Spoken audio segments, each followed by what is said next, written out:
Hello, everyone, and welcome to a fabulous, apparently, Tuesday. It is Tuesday. A lot of twos. I didn't know people were making a big deal about it. I was writing the date down in my notebook for a meeting. Did you know that every date until the end of February is a palindrome, the same forwards and backwards? That can't be true. It's so true. How is like 0207 2022? Well, you're thinking about it right. It's 22722. 22722 frontwards and backwards. 22822. 22822. Oh, like a 2 by itself? Yeah. Not a Yeah, 0. you can have a 0. No. And then not a 07, just a number. Yeah, just a normal 7. Like if I'd write 2-7-22, right? What about like 2-27-22? 21322. No, that's already passed. So is everyone moving forward? Oh, I got you. I thought you meant every date in February. I was like, that is impossible, sir. That is impossible. Sir. Anyways, That hey, is everyone. impossible. I hope you're doing well. It is going to be a fabulous Tuesday. What's up, everybody? I'm going to be playing Runeblade, which is what I played this weekend. I have my Viscera and my Briar deck here ready to go. Steven's already got a deck built. Last time we kind of went on a... past 2 times, actually. A journey? A deck building journey with Steven. So we're going to take a little detour into deck building journey with Steven, but it'll be a shorter segment in today's show, and then dive into some gameplay. Yeah, let's talk about Bolton a little bit. So Bolton's an interesting spot. I'll go to the top down. I can see that my shirt is probably wigging everybody out. But it's better when you're on the top down. You can barely see well, it. my Tiny. personal style will not be dictated by these machines. The robots shall not win. That's why I was doing that dance earlier, because it makes things all weird. Yeah, let's go to the top down. Let's check it out. Hello, everybody. Welcome. Let's get right into Millsy saying, starting off with some heat here. It's Obsidian, this is the content we come It's for. ProQuest season. It's a real deal. Let me get my correct shot here. Okay, let's talk about Bolton for a second. Let's have a little conversation. Bolton's in an interesting spot. What is Bolton? What is it? The expose. Who is Bolton? Is it a mid-range deck? Is it an aggro deck? It could technically be a control. It used to be able to fatigue chain before they learned how to play back in the day. Bad chain? Bad chain could be fatigued by it. So Bolton's just a very strange... It's a strange way to play. I guess it's kind of a... It's not an aggro deck because you aren't taking tempo and keeping it. It's I call it like a snake deck. You coil up for a while and then you snap and you coil up again. Yeah. So it's a different way of doing it, but it's an explosive wide deck ultimately, and it blocks a lot. It's defensive up front, and then it does something big, and then it blocks a lot, defends, does something big. And that's the way the soul charging mechanic works, and that's kind of the idea, I think, of the entire charging concept, is that you have these moments where big things happen. You charge into battle, and then you take it easy, and then you charge into battle again. So Bolton's in an interesting spot simply because, here's my theory, Zach. We've got Starvo and Bravo. Makes my skin itch. Bravo beats Starvo, presumably. Hypothetically, yeah. And Starvo beats a lot of other things. Yeah, old Bravo was more popular, at least in my ProQuest, and in the data I'm seeing, than anywhere near I expected. It makes sense. He can dominate. He can swing damage, he can get hit effects, and Star of the Show needs a full hand, so to speak, because if you're going to trigger the ability, you need at least 2 cards, probably 3, and then you also need to be able to do something after that, which usually is that 4th card slot. So he does not like, You're supposed to tax their hand, as people say. So the reason that Bolton's an interesting spot, so you've got actually access to 2 tall defense reactions in Steel Blaze Shunt and Soul Shield. So a lot of your strictly aggro decks don't have access to that as much. Like Azalea, is a great example of something that no one should ever play. Minus Chain on the 2 for 6. He's got the 2 for 6 dog. Hellhound or whatever. Yeah. The Runeblade, it has to play unmovable. Yeah. So you got to sub in a move, which is the worst big defense reaction of the big defense reactions, but it's generic, so everyone can play it. Yeah. So you've got Soul Shield and Shunt, so that puts you in already the conversation of maybe this could be an answer to Starvo. You can block for 6 out of Arsenal, 3 additional from your hand. That's going to put you at 9. That's the break point for a decent amount of things. Then you got Armor that you can go to 10, 11, 12 on for some of those bigger swings. So that's cool. Then you've got a lot of really annoying hit effects that nobody wants to let trigger. Things like Bolt of Courage that let you draw cards. Of course, the classic is Lumina. It's like a must-block situation for a hero like Starvo. A lot of your effects are annoying is the right term, not in the like dominate, crippling, crush annoying category. It's like this is frustrating and I can't do anything about it. It's in the I have the choice to block it, but I really don't want to category. Yeah. But I really also don't want to let it hit. It's right there in the middle. That's exactly it, yeah. And so you can take advantage of a lot of these heroes that want to hold their full hands. Bolton can really abuse that. Also has a really good mechanic where attack actions are not as good when they're blocking.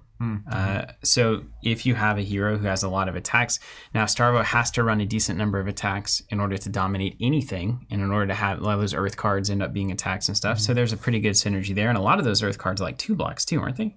Are the attacks 2 blocks? Autumn's is 3. But then the other 2 that you can play, Break Ground and the one that goes back under your deck. Yeah, Evergreen. Evergreen are both blocks. Those are 2. And that'd be just horrible into this. So that makes it interesting. So like you're like, Starvo, I feel pretty good in that matchup. And then you say, okay, well, what about the aggro, the true aggro decks? Briars and the Viscerays, the Runeblades, if you will. What can you do about that? Well, it's like, I feel like I can run a pretty decent amount of blues, so maybe I can block some Rune Chants. I have a ton of 3 blocks, so I'm not terrible at playing defense against an aggro deck. I also have ways to go really big, really wide turns that aggro decks don't want to block, but if you're not blocking those turns, it could potentially go very bad. You can also sub in some smaller attacks like Illuminate, which actually, as a light card, does a really good job of giving you that edge in a tempo-based matchup, where like I like Illuminate because I can go down to 1 or 2 cards on the block, still do something pretty meaningful that you don't want to block. This is a 7 value card in my head that can when it hits. So there's a lot of good play there. So it's like, okay, can you beat the aggro decks while also having a good matchup against Starvo and potentially Old Bravo? And then you look at Oldhim and it's like, well, how do you beat Oldhim? It's like, well, you know, any of these control decks, and he's the most controlling of all, you've got to go as wide as you can, as far as I can tell, or super tall dominate. You got to have big turns.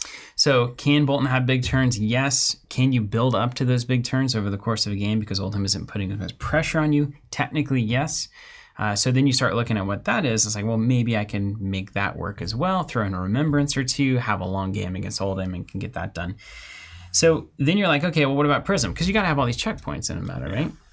Well, against Prism, Raiden's actually exceedingly good as a 0 cost swing. Even if it's not at +3, it still will pop a Spectra, as we know. Which is amazing. So Raiden's got some really interesting plays where you actually can do something with Go Again, pass your action or your priority window over to Prism, so that if Prism plays an aura at the end of that turn, as it usually is thought of, you can come back in with that action point and swing Raiden at it and kill it. So you can kind of keep the lid on Prism hopefully pretty well, and you have a ton of Go Again naturally in the deck and with the hero ability. So you imagine Prism maybe isn't too big of a deal. You've got 6 attacks in faction that you want to be playing anyway. So you have a decent matchup there, and it's like, well, what is Bolton really bad against here? What are the in-faction 6s? Celestial Cataclysm and Bolting Blade. Nice, very nice. That's very nice. So then it's like, well, it just seems like you have a decent shot against everything. And honestly, I think that is, to sum up, the kind of deck Bolton probably ends up needing to be as mid-range, which is you can out-tempo other mid-range and or control decks, because he can have really wide turns. He can go pretty quickly. But he can't out-tempo the tempo decks typically because he does have to charge up, right? But what he has that they don't have is he's a little more defensive. It's like a true mid-range deck, isn't it? Yeah, he gains percentage points against even your D-reacts to me. Like, if you play Steelblade Shunt off of a Tunic, the card efficiency against Star of the Show and just damage efficiency, and the fact that pretty much all your cards block for 3 and you have the armor, et cetera, et cetera. Yeah. So you should be better against that, like, taller strategy. Yeah. But you do give up some points in the tempo race. Now you can block, theoretically, you can block more efficiently than the, just pure aggro stuff. So you fall somewhere in the middle. And I think that a lot of times why a hero like this wouldn't be as popular. One, I think there's some untread ground here because he's not getting a lot of attention. Same with Dory, honestly. But It's also a lot harder when you talk about. So I went to a Pro Quest. It was 6 rounds with cut to top 8. So you had to go probably 5-1 in Swiss, and then you have to win 3 in a row to win the tournament. So to go 8-1 with the deck, right? It's a lot more challenging to do that with a truly middle of the field deck. Like you have a chance to beat everything, but at the same time, like you don't have any disproportionate advantages. So if you expect a lot to start the show, I think your deck is pretty good into it. I would be curious to see that match at some point down the line. Yeah, we'll have to check it out. It's little things like, as an example, Oldhim. Oldhim has a horrible match into Prism. Mm-hmm. So back in the super aggro before Briar but errata moment, Oldhim is a really valid choice because the game is so fast that Briar is just smoking Prism. Yeah. So no one's on Prism because Briar's popular. But theoretically, if Oldhim had been super popular, I think Briar has a tough time. And all of a sudden, Prism's really good. It's a genuine meta triangle. Yeah, but it's more, I don't even know what kind of shape it is. There's 15, 16 heroes, and they all kind of play different. But point being, what is good and what is best, and even how to build a certain hero, is so reliant on the meta. Yeah. In so many of these cases. So it's interesting ground to explore. And so let's look at what happens when we think about Everfest. So one of the things you got to look at is this Helm of Sharp Eye, which is widely thought to be a Bolton card for good reason. So you've got to have double strength on your weapon. Mm-hmm. Raiden is going to do that every turn, pretty much every turn. Charge. So Helm of Sharp Eye is going to be online. You've got to have cards that you can YOLO from the top of the deck if needed to extend a line. That can be played on this chain. And that's a significant number of cards in Bolton. But the only thing you really just can't deal with is Illumina Ascension getting hit with that Helm of Sharp Eye. That may just lose you the game. Yeah. If you randomly both because it does nothing for you and then it gets rid of one of your most powerful cards. Yeah, super bad.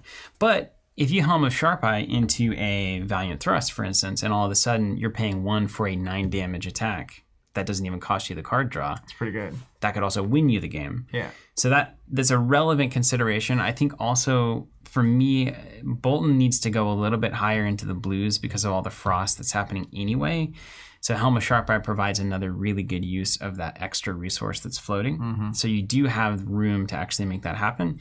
You can also go, a lot of people run in Sync Belows and or Fate Foreseen as aggro matchup kind of tempo plays. Yeah, because he's got to take the turns to charge. Yeah. So the more efficient the cards you're not using to basically, like you bolt a courage, charge a card. That might be your whole turn. Mm-hmm. The more efficient those other 2 cards are at defense, the better. Absolutely. And Fate Foreseen can opt 1, which can get you into a more predictable use of Helm of Sharp Eye. Even bigger than that can do that as well. Mm-hmm. That's the kind of card that other people are going to have to test that. I don't do that. I mean, it's just not me. I do think, so the trouble with it in this deck is if you do something like a Bolt of Courage first, it's unlikely I'm going to allow that to hit every time. Sure. Or I'm going to allow it to hit. I mean, I go back and forth, but you have to be able to give it go again. The thing I'm looking at is take flight. So a lot of times when you take flight, you already have go again. I don't block that. Mm-hmm. But if it's coming in at that red take flight, particularly, it's 4. It's only relevant if you can get a greater than 4 on the top. Sure.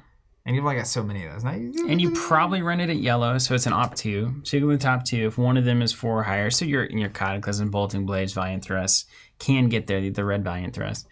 There's a lot of things that don't. Like your defense reactions aren't going to do anything for you there. All of your defense or your attack reactions aren't going to do anything. There's also a lot of blues and yellows of your charge cards that aren't going to do anything. Your yellow take flight, blue take flight, those kinds of things. So is that worth it? Is that really going to change the matchup enough to deal with the downside, which is it's a non-light card. So Lumina is not going to charge it whenever it reveals off the top. Mm-hmm. And if it's in your hand when you need to take that via the Vanguard turn, you can only charge light cards with V. And so now you're sitting on this thing and you would rather have anything else so that you could charge it under V. So I will say, seeing that card in Ninja made me think it's a really good card. It's a great card. I think the challenges you're describing here are significant. What you're going to have to always shift within Bolton is there's this, how much risk are you willing to take in a number of vectors? One is the number of charge cards that you have in the deck. I think 27, we were running the math last night, 27 gets you at a 1 in 10 will not have a charge card. If I did the hypogeometric calculator correctly. I can tell you real quick. And then 30 gets you to 1 in 20 won't hit. So you have 60 cards in the deck. And how many cards? 27? Let's do 27 charges, yeah. And you need 1. Yeah. We need to get in that calculator. The geometric calculator is where it's at. Yeah. So I spend days on this thing. The one I just searched Magic the Gathering card calculator, and this is the first one that came up. It's really useful. Anyways, chance to draw 1 or more with 27 in deck is 91.6%. Right. So that's about 1 in 10 you will not see a charge card. Yeah. And now, look at what happens. You just go to 30, and it goes to about 95%. Yeah, I've lived in this calculator. So now it's 1 in time. 20 hands that have a charge card. So you're like, well, I would like to be at 30 charge cards. It's really where I would like to live. I feel like I can eat 1 in 20 hands not having a charge if I need one. But 1 in 10 is like, that's too many for me. That just feels like too many. So I want 30 charge cards. I mean, that exact math is where I was at on attack, non-attack stuff with Viscera / Briar, and the recognition that 3 extra charge cards means going from 1 in 10 to 1 in 20. That's such a huge leap. Yeah. Because the average game is going to be on Bolton probably 7 to 12 turns. So if you're in a tournament of 6 rounds and it's 1 in 10, probably 1 hand a game. Yeah. You can't charge. Yeah. If it's 1 in 20, it's 1 hand every other game. So like that's a big deal. That's huge. It's right? a very big difference. So you kind of have to figure out where your spread is there. Meantime, within those charge cards, you're figuring out where you want your curve to be. So I think and this is Raiden also, so this is not the combo Sabers, which would have a different math to it. But I think most Raiden builds are going to be on 9 Take Flights, 9 Bolted Courages. These cards are absolutely the bread and butter of your fundamental attack pattern. The value is high. Yeah. Then you're going to have 9 cards that are your basically why Bolton is great package, which is your 3 Luminous Ascensions, 3 Via the Vanguards, and 3 Beacon of Victories. These cards are absolutely incredible. Then you're going to have some amount of cards that pull value up on a charge turn because otherwise it's so bad. Yeah. If you imagine every one of your hands, 1 card equals 0 value on the table because it's going to your soul, you've got to find a way to make up that value somewhere for that to ever be worth it. So when you are going again and going wide, you look at the end of the chain cards. This is cards like Valiant Thrust, Bolting Blade, Celestial Cataclysm to make use of your soul. Then you've got cards like Courageous Steel Hand that are able to pump something like a Bolt of Courage to give it go again, to start a chain, and also to hit that effect. It's like basically a non-reprise, whatever the Steel Blade card is, I forget it. The 0 for 3 that Dory has, I played it a million times. Not Steel Blade. Iron Song Response. Iron Song Response, thank you, yeah. So you got to do some amount of those. And then you have like room to play, ultimately. I think I like 3 Command and Conquers and Bolton so much because I like blue curves so much. And the idea of doing Take Flight, Command and Conquer is an incredibly valuable turn. It also gives you 9 6s for Prism. I think it gives you a Prism matchup that is extremely favorable. Yeah, 9 is a good number. Plus you got the Go-Agains and stuff. Plus you got all the yellows if they're on library, etc. Question. Yeah. Via the Vanguard, it pumps all attacks. Yes, every single one. Even CNC. Yes. Any deck that can pump CNC needs to be on CNC. Well, I mean, and even just Take Flight, Charge, CNC, if you block CNC with an attack, it goes to 7. Yeah. Horrible. Yeah. It's absolutely horrible. So we don't need to spend a lot of time convincing people to run CNC. It's got to be in there. Yeah.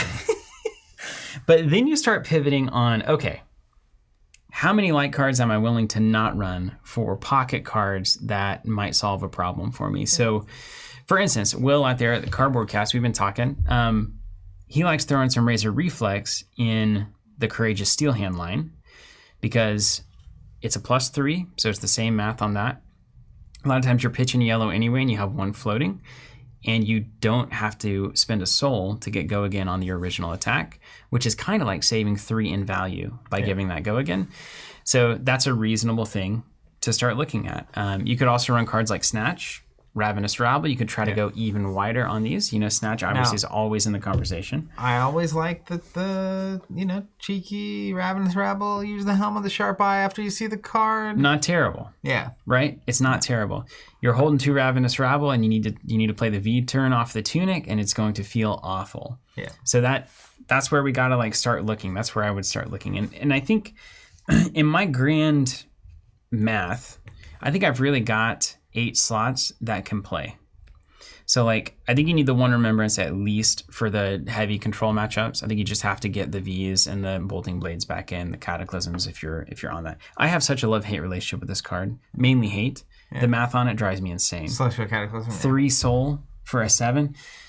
Anyway. Yeah. It's got to be there. Especially, I can just convince myself it's fine because Prism. Okay, get 9 6s in the deck. It's fine because Prism. You got the Prism, it blocks your 3, it's a yellow, it's fine. I don't even know I run any in an aggro match, though. You do have the weird moments, too, though, where you, like, the Vanguard, or you have the double Lumina, and they're hidden, and it's like you have 10 soul. Yeah. And it's like, then it's like, all right, great, I'm glad I drew that 0 for 7. Yeah, let's go get it. So it's kind of one of those, you wonder if it's a things have gone well, and now they're going exceedingly well card, the old win more card. I mean, you got to have finishers, though. You probably have 2 of them. I've been considering maybe going to 1. Bolting Blade, of course, does work. Valiant Thrust does work there, too. But I think against a really solid player in a very tight matchup, the ability for you to spike soul that hard is not going to be there. Yeah. You're going to lose the game before you get to where Cataclysm is going to matter. I'm pretty set on my charge cards over here. I like Cross the Line. I've been playing this a lot. Cross the Line is a really good card because it pivots between Opener plus Courageous Steel Hand, etc. to get your combo started. Also, Closer as just a 1 for 5 on the end of the chain. You got a V double charge turn. This hits for 7. It's like a little mini Valiant Thrust, so it can cross both of those lines. I think you do need 1 stack of 0 for 4 defense reactions. I don't know if it's Sink Below or Fate Foreseen. I think I'm going to try Fate Foreseen today with Helm of Sharp Eye and see how that feels. And then these are really the slots that you got to ask your questions about. You've got 8 slots where you can go wild and do anything you want. Now I've got these unsleeved because I see that shadow over there. Okay, so can we talk about it? Because I just don't understand if I should be running this. This is one of those cards that if it's in the meta, you don't have to run it because everyone assumes it's in the meta and they won't play into the attack pattern. If it's not in the meta and you start running it before it becomes the meta, you could win a tournament before everybody's like, I don't block with my shield on a take flight, right? So I don't know, but I think you either run 0 or 2 because if you're running it to solve a problem and give you a dramatically increased win rate, you need to see it during that match. Yeah. I mean, if you're running it, are you only running it against Guardian? Yes. It would be Oldhim, Starvo, maybe Old Guardian, maybe Old Bravo, Boomer Bravo. But I don't even, it just is a question of, do you need help in those matchups? Is that really where your card slots need to be going? I mean, I feel like that's when you get into the sideboard planning. And if you get to the point where you've got the slots, and that match is a match you're concerned about. If you're losing it over and over, this is where you start to look. Yeah. Right? But I don't think that's a core concept at the moment. We don't want to look there now. So we've got Battlefield Blitz as this card goes in and out of Bolton decks like butter. It's unbelievable how this one goes. I don't know. The math on it's solid. Playing it in your actual hands, it's always just the black sheep of a hand. I won't say always. A lot of times the black sheep of a hand. It's the card getting charged because you're playing a thrust instead, or because you just don't have enough cards in hand to go wide enough to blitz into something like a Bolting Blade. But when it's good, it's really good. Yeah. I mean, when you have that middle step that you can use, it costs 1. If it already has go again, it's just 5 free damage right in the middle. Yeah. But it's only good on the turns that are already going well for you. Yeah. It makes them even better. Yeah. Which is, and it's not that, see, the problem with Blitz is on those turns, almost any card, even across the line, can do what Blitz is doing. Mm-hmm. It just costs a soul. Yeah. So It's kind of greedy. In that way, you can think of it as 8 value because you just saved a soul having not needed to spend one to give it go again. It's 8 very conditional value. But sometimes, you could also just have 2 Valiant thrusts on that turn instead of a Battlefield Blitz. Those could be yellow Valiant thrusts instead. Yeah. So, and then your curve gets better, and you have 1 for 6s rather than 1 for 5s that can't easily go again from Bolton's ability. So I'm going to test it because I'm interested. Okay. So we'll see how that looks. And then we have Illuminate and Rising Solar Tide. These are examples of cards that get cards in your soul without having to charge, which is the most efficient way to get cards in your soul. Yeah, they don't cost a card. Rising Solar Tide, the problem with that card is that I think these cards are best 2 situations. One is I blocked all the way out and I just need to send 1 back. Like if I can send a single 0 for 4 back on Illuminate and get that in my soul, I have won that exchange. Or they have to block with the card. Correct. Other things that Bolton has to worry about, you really are reliant on setting up big turns with Arsenal. So like I do like to go down to 2 cards, still play an Illuminate on that turn and Arsenal a V or something. Yeah. That's a very good turn for Bolton. Rising Solar Tide doesn't give you that kind of maneuverability because you have to pitch in order to play it. So it's a 3-card hand to do the pitch Rising Solar Tide Arsenal. And there's a lot of other 3-card hands that are better than that. Illuminate's also really good at the end of a chain, particularly off a Courageous or a Bolt of Courage draw. But if you're thinking, would I rather have Rising Solar Tide at the end of a chain? Yeah, but it's only 1 damage. Yeah. So and you already hit the break point, right? Yeah. So I was on 2 of these. I went up to 3 of these because I think in the aggro matchups they're going to be critical. So I'm going to test 3 today and see how that plays. And then I have 2 slots that I don't know what to do with. Yeah, but they're not. Seemingly, I'm going to be on aggro. So are they even in your core 60 for aggro? I don't think so. Probably not. They may be after this. Yeah. After we see what happens. But I think that's where you see it. It's like, well, maybe you need 2 more defense reactions at 0 for 4, or maybe you need more blues, or maybe you need. But that's I think that's part of why I like Classic Constructed so much is you're doing the normal stuff and figuring out your core concept, but then like that sideboard step is wildly engaging if you want it to be. And see here, Chaos Theory on the. This is an argument that Zach and I will have until the end of time. It's like run 1 Shatter in the sideboard for Guardian, and it's like the number of things that would have to line up for Shatter to ever have value. Yeah, we'll be so excited. That's the moment you're going to talk about the bar forever. They would have to block with the shield and the crown on the first attack. They would have to let the Raiden hit. I would have to have Shatter in my 1 hand of that game where those 3 conditions actually are met. Then I would have to play it and they not have any defense reactions. It's like, if it's good, just run at least 2. Yeah, now that's sad. But Zach's a one-up guy. Once you pull it off once, it's not as good anymore. Yeah, it's true. So you never want 2 copies. You never want 2, so that's another way to think about it. And you definitely never want 2 in the same hand. That's like horrible. Well, you charge 1. Yeah, for Bolton, it's not too bad. But like, yeah. And given it's such a playable, like it doesn't have an effect, but you can play it on any chain. Yeah. So it's the kind of thing where if you draw it, you can put it in Arsenal, right? And then the moment you draw another card you'd rather have in Arsenal, you can just use it. Didn't matter, right? And like, yeah, you're down a card. But if 30% of the time you blow up like how impactful is it blowing up the shield? Against Star of the Show, if he's on, I assume Ram's Head into this match, every turn it goes on past that you're attacking, it's probably saving you one health at least.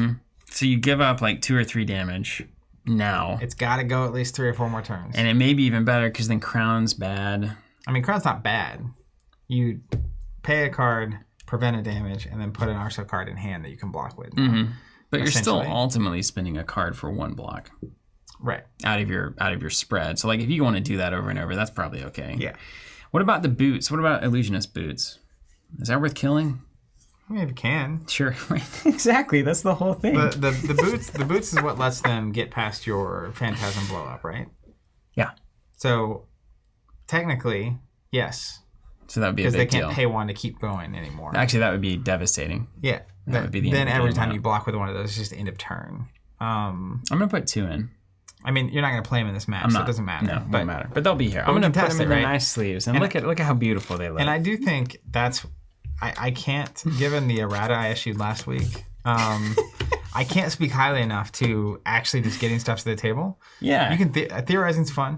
You can do that all day long. But in this case, right, like Shatter, if we just play 5 or 10 games, and I know not everyone has time to just play 5 or 10 games against every match. But if you're really concerned about a match, get it in, play a couple times, see if it ever matters. Because like Stalagmite, if we just put it in and tried it, right, and against Runeblade 2 or 3 times, they would have been like, oh, this is clearly frustrating. Yeah. So the other alternative to that strategy is to listen to Steven. So that's a good one as well if you're looking to save some time there. Yeah, unfortunately, Steven only talks about characters that a small sliver of the population plays.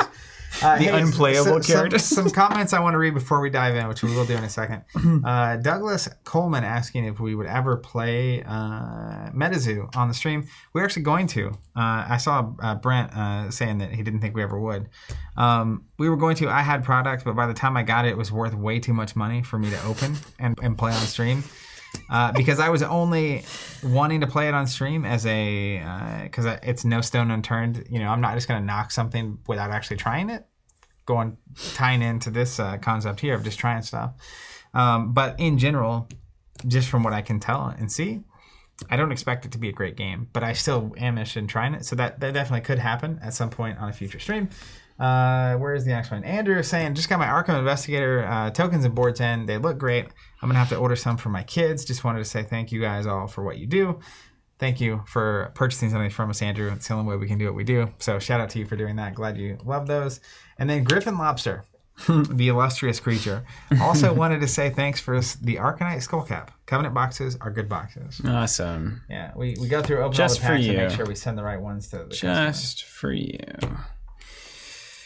Okay, Steel Hand. Rob asking, do we list our deck lists anywhere? Sometimes. We're not good at that. Nailed it. We need to do a better job. I think the challenging beyond the time commitment of doing that, one of the more difficult parts is that the decks are evolving so much all the time. It's not like you arrive at here's the deck and now I'm going to post it. And so, posting about something from a specific stream conceptually is maybe helpful, but a lot of times, especially like in a meta right now, right? Like you could look up Visceray ProQuest winning deck list and find something that's going to be 95% the same deck. So, anyways, not consistently is the answer. Okay, so where are we gonna go with this? To the bank. I've got 3 more slots, and this is where, like, when you're building, when you're building out, you start to realize, well, even in aggro, maybe I only want. Do I want 3 Battlefield Blitz in a control matchup? How do I make room for my shunts and my soul shields? So then it's like, well, you can start cutting these actually from your deck. Also need to get some Illuminates in. Do I need 3 Command and Conquer into Visceray? Or is 2 enough? And then I bring in 3 against Prism. Good question. And then I don't even have Celestial Cataclysm in. I've got the 1 here, which maybe is all that I want for the Beacon Search. I just don't think this is the kind of game that's going to go long enough for me to really be able to work that. So let's just get some cards in at least so we can start testing. I would concur that the general length of this game is probably not going to be exhaustive. All right, so let's go 3, 6, 9, 12, 14, 3, 6, 9. Oh man, don't tell 12, that to Steven. He will 14. He'll give you a I'm going to go ahead and tell him. Chaos Theory saying E-Strike. No. I mean, it's not a no, but you should test it. I will say that. Just test it. It's one of those bubble cards. It's in the same category as Snatch, Ravenous Rabble, Razor Reflex, Enlightened Strike. All of these like generics that seem right. You just wait for the hands. You gotta see the hands. I'm happy to report that E-Strike is so close to the cutting room floor in my Visceray deck. Boom. I mean, it's like progress. I'm actually gonna test without it because I'm not convinced anymore that it makes sense. I like that. Yeah, you gotta test. You gotta test. I will say also worth noting on your CNC slot specifically, against anything that can run Crown of Seeds, it's probably on the cut it. Like you don't. Yeah, you wouldn't run it. None. 0.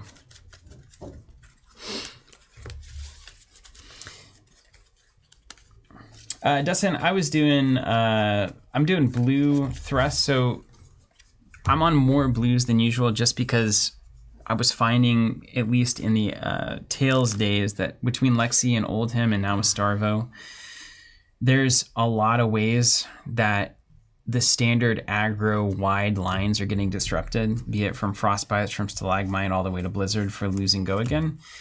So having some more blue supports in there helps you prevent that. You can also run energy potions. I've been on that train a little bit as well. But what I did is basically I kicked Valiant Thrust yellow down to blue. There's not a terribly appreciable difference between a 5 damage Valiant Thrust and a 6 damage Valiant Thrust taken like naturally. They're both 2 blocks out of hand to cover both of those attacks up. So you're losing 1 damage, but sometimes it doesn't. The difference doesn't actually manifest. Same thing with Courageous Steel Hand. Like most of the time, you're sending that Engulfing Light or that Bolt of Courage, and it's nice to give it +2, but really getting that hit effect online is what you're most looking for. So the blue gets the hit effect online with +1. It also increases your ability to have a higher curve. So those were the cards that I thought were most easily converted down to blue.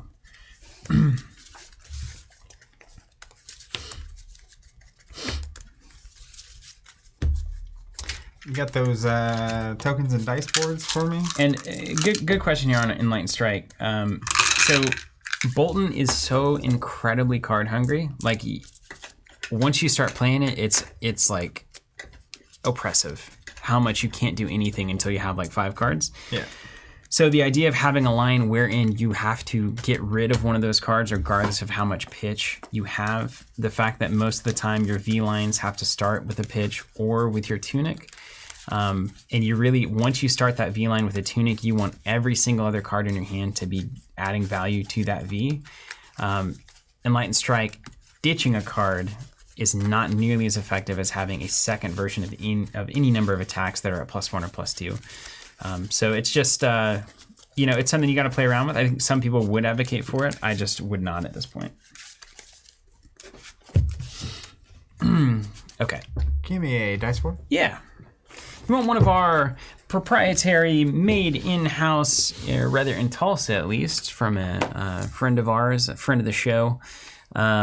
Majestic board, is that what you're talking about? That is what that you can find on teamcovenant.com. You know, I for what, $20, $25? I think it's 20. 60? I think we went aggressive. Aggressively low. I do believe currently we are sold out. Do you believe that? Really? Not of the tokens, but of the boards. More to come. Thanks. Thanks everybody. And I'm just on 1 null run at this point. I'm not honoring Kano at all. You know what? If you want to randomly get paired against me and win because I don't have null run, fine. You have none null run? I'm over carrying. Now I've got 1 for Runeblade. And in fact, you're gonna make me run it over Sharp Eye. That's what you're getting rid of? It's gotta be null run hood. Yeah. You can't cut tune, you can't cut snaps. So do you cut the 2/1 block? Mm-hmm. No, you don't, right? Or you cut Skull Cap. You have to cut Skull Cap. This is one of the beautiful parts of Runeblade is they just immediately start making you play different. This is awful. I can't even test Sharp Eye into this match? You can. And just see what happens. Oh my gosh. Man, I'm so glad they let me play this beautiful green sword of Viscera. And having a 2/1 block in aggro is so good. Yeah. It's better than Sharp Eye, surely, right? If I were cutting something from here, it would probably be Sharp Eye. Yeah, it would be. As sad as that is. It would be. Well, next week though, we can play against Briar after this. Equinox saying run Sharp Eye. All right, let's do no run gloves. And some weird looking gloves. When I lose by 2, I'll know why. Darth Pratt is saying swap the gloves.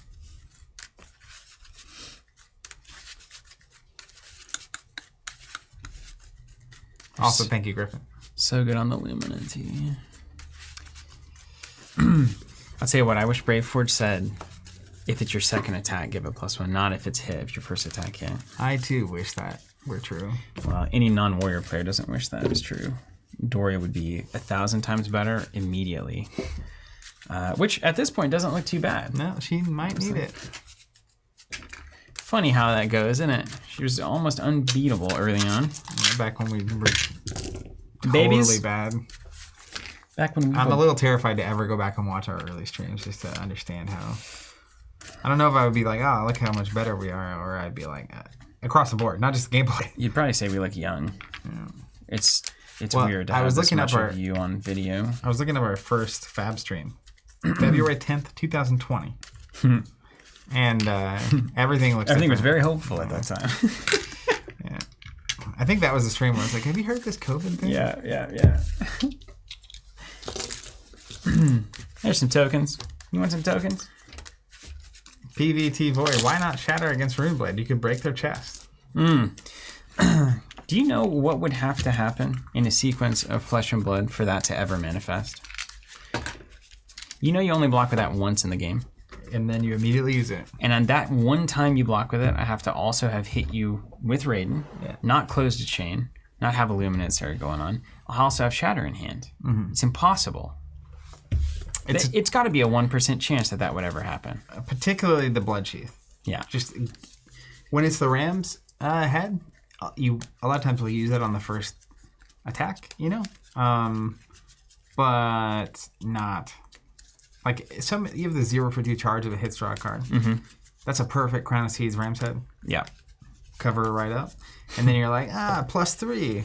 And then give it a go again. Hit, draw a card. Swing the sword. It's like... Yeah. And then you got to block that, right? It's like... And that's where the meta may have to honor that. Even if you never play Even if you never play it, right? Even Steven? Yeah, sure. Your odds meter is 20% different here, depending on what you get. It's odd. I guess I'll go first. I may have a no-run gloves around. I might have one too. You want to see if you do? Just right here. Right here. Would you look at that? You got it right there. Would you look at that? Yeah. Okay. Gloves it is. All right. Well, good luck. Yeah, you too, man. I mean, you should win. So I have no pressure. Yeah, I just have the pressure. Is Creepers, can you use that multiple times? Is that the one you can do multiple times? I'll just read you a tale. Once per turn, instant. Yeah. One resource. They really It's just Spellbound Creepers. They really just love Runeblade. They really do. It's great. Once per turn, instant, one resource. Put a bind counter on Spellbound Creepers. You may play your next non-attack action card this turn as though it were an instant. Activate this ability only if you have attacked or defended with an attack action card this turn. At the beginning of your end phase, destroy Spellbound Creepers, unless you have dealt arcane damage this turn equal to or greater than the number of Spellbind counters on Spellbound Creepers. So I use it, I put a counter on it. If I haven't done arcane damage that turn, it blows up, and it keeps being true until it blows up. Playing against Runeblade is like playing against Stealth Breakers and Netrunner. You just have to believe whatever the person across the board is telling you. I had a game this weekend at the ProQuest. I was playing my opponent, and he was definitely like, he knew how to play. He was very familiar with Fab, but I got like 8 cards into like this crazy exchange, right? And he's like paused for a second and asked very, very kindly, "Would you mind going back to the start and like explaining to me what's happening here?" Because he just genuinely wanted to understand. That's awesome, though. And I was love like, that. I'm happy to explain to you how this progressed, because it gets weird. Yeah. Sometimes with Runeblade, all the you time. got instants flying around, All the time, and it's things weird. that aren't instants getting instants, And then and rune chants suddenly getting created. Rattlebones is coming in, and it's like, well, how's that? But then and now I'm getting attacked again, and there's more of these little magic missiles floating around. How? But it was a good time. Okay. Hey, did you take this deck to ProQuest? I did. Yep. Same exact deck. Can't be that good. Didn't lose a single game. Just kidding. I went 4-2. The round 3, I played against an Ice Lexi, and I had not tested against that. A week before the event, I felt really good with the deck, and then Start of the Show got really popular, and he was just immediately a problem for my deck. I was very aggro. That's good news. Right? Yeah. So then I essentially had to start testing and tweaking to try to beat Star of the Show, which I got very comfortable against by the end of all this. But I had to sacrifice, Ian, you'll see it, you won't see it, but it affects even this game because I don't have some of the things I would normally have in my deck if I wasn't having to also build for Star of the Show. And so, but after making all those changes, I didn't really have time to test against all of the things I had previously tested. So you're good. I had tested against Lexi, but I hadn't tested against her since changing. Yeah. So you're going in, and about halfway through the game, I remembered the fundamental Ranger conundrum. Once they don't have arrows, they lose. Once they're just every turn away from the potato. Yeah. And then I started playing differently, and then I got ahead, and then I had a big old Sonata whiff. And then, most importantly, it was a 20-turn game, right? Because he's Ice Lexi. He's just trying to stop me. And but we're 20 turns in, and we're playing. Not one time did my friend trigger Shock Charmers. Not a single time. Oh, there it is. And then he plays... every time they'll get you. He's got a 3-of-a-kind turn that's like going really crazy. And I've got like enough rune chance in play. And if I just attack, it's like unless he's got 4 blues in hand, he loses. That's where we're at. Yeah. And not only do I have an attack, I've got a gain an extra rune chant, attack, and swing the sword. That's game over. He has no way to stop it. Yeah, and I'm looking at it, and I'm just like doing the math, and he played 3-of-a-kind. Like, he can't get me with like a lightning press. It's like, he's got 2 cards left. There's no way. Like, he can't kill me. I got the game. So I do my blocks. I'm doing my stuff. And then he's like, I'll pay 2 for Shock Charmers. And I was just like, I don't want to say on stream what I thought in my brain at that point. But he got me. Oh, great. He got me. Okay, you ready to party? Yeah, sure. First up, let's play Mordred Tide. Until the end of turn, if I would create a rune chant instead, create that many +1. Okay, now, for our friends at home, a lot of people getting ready for ProQuest. Mordred Tide is one of the power cards for Runeblade that enables you to dramatically compound your rune chant generation. So this is like any other card that's going to give you a bonus to everything that you play. Is something you should look at. Rain Rage is an example of this. Totally. The Vanguard is an example of this. So this is a very notable card for Runeblade. Sounds good. Keep her up. All right. So I will use my Grasp of the Arknight. I will pitch 2 resources to create a rune chant. And remember... I'll give you some more room up here too if you want it. Remember, when I create a rune chant, I get a bonus rune chant. So here's 1. We're going to go up to 2. And then I'm going to play our old favorite, Sonata Arcanix. Starting out with Sonata. It's a non-attack action. So Viscera says, when you play a Runeblade card, Sonata is that. If you have played another non-attack action card this turn, create a rune chant token. So we'll create 1. But Mordred Tide. We'll remember good old friend Mordred Tide. So we'll create 2. Then Sonata says, look at the top 3 cards in your deck. So we'll just flip 3. If there was an attack and a non-attack, I could put one of these attacks in my hand. Oh, there wasn't, though. Oh, that's good news bears for me. So it's just a straight up... And it does 1 arcane damage for every card I put in my hand. Right? Yep. Okay. Technically, Sonata is a little more complicated because I could pay resources to look at more cards and all that, but I'm not doing that. Then I will literally just Arsenal Pass. Okay. Not terrible. Nope. You end with 4 rune chants and an Arsenal card. That is a productive Viscera opening. Okay. That's good to know. All right, start of the turn. Let's get the tunic going.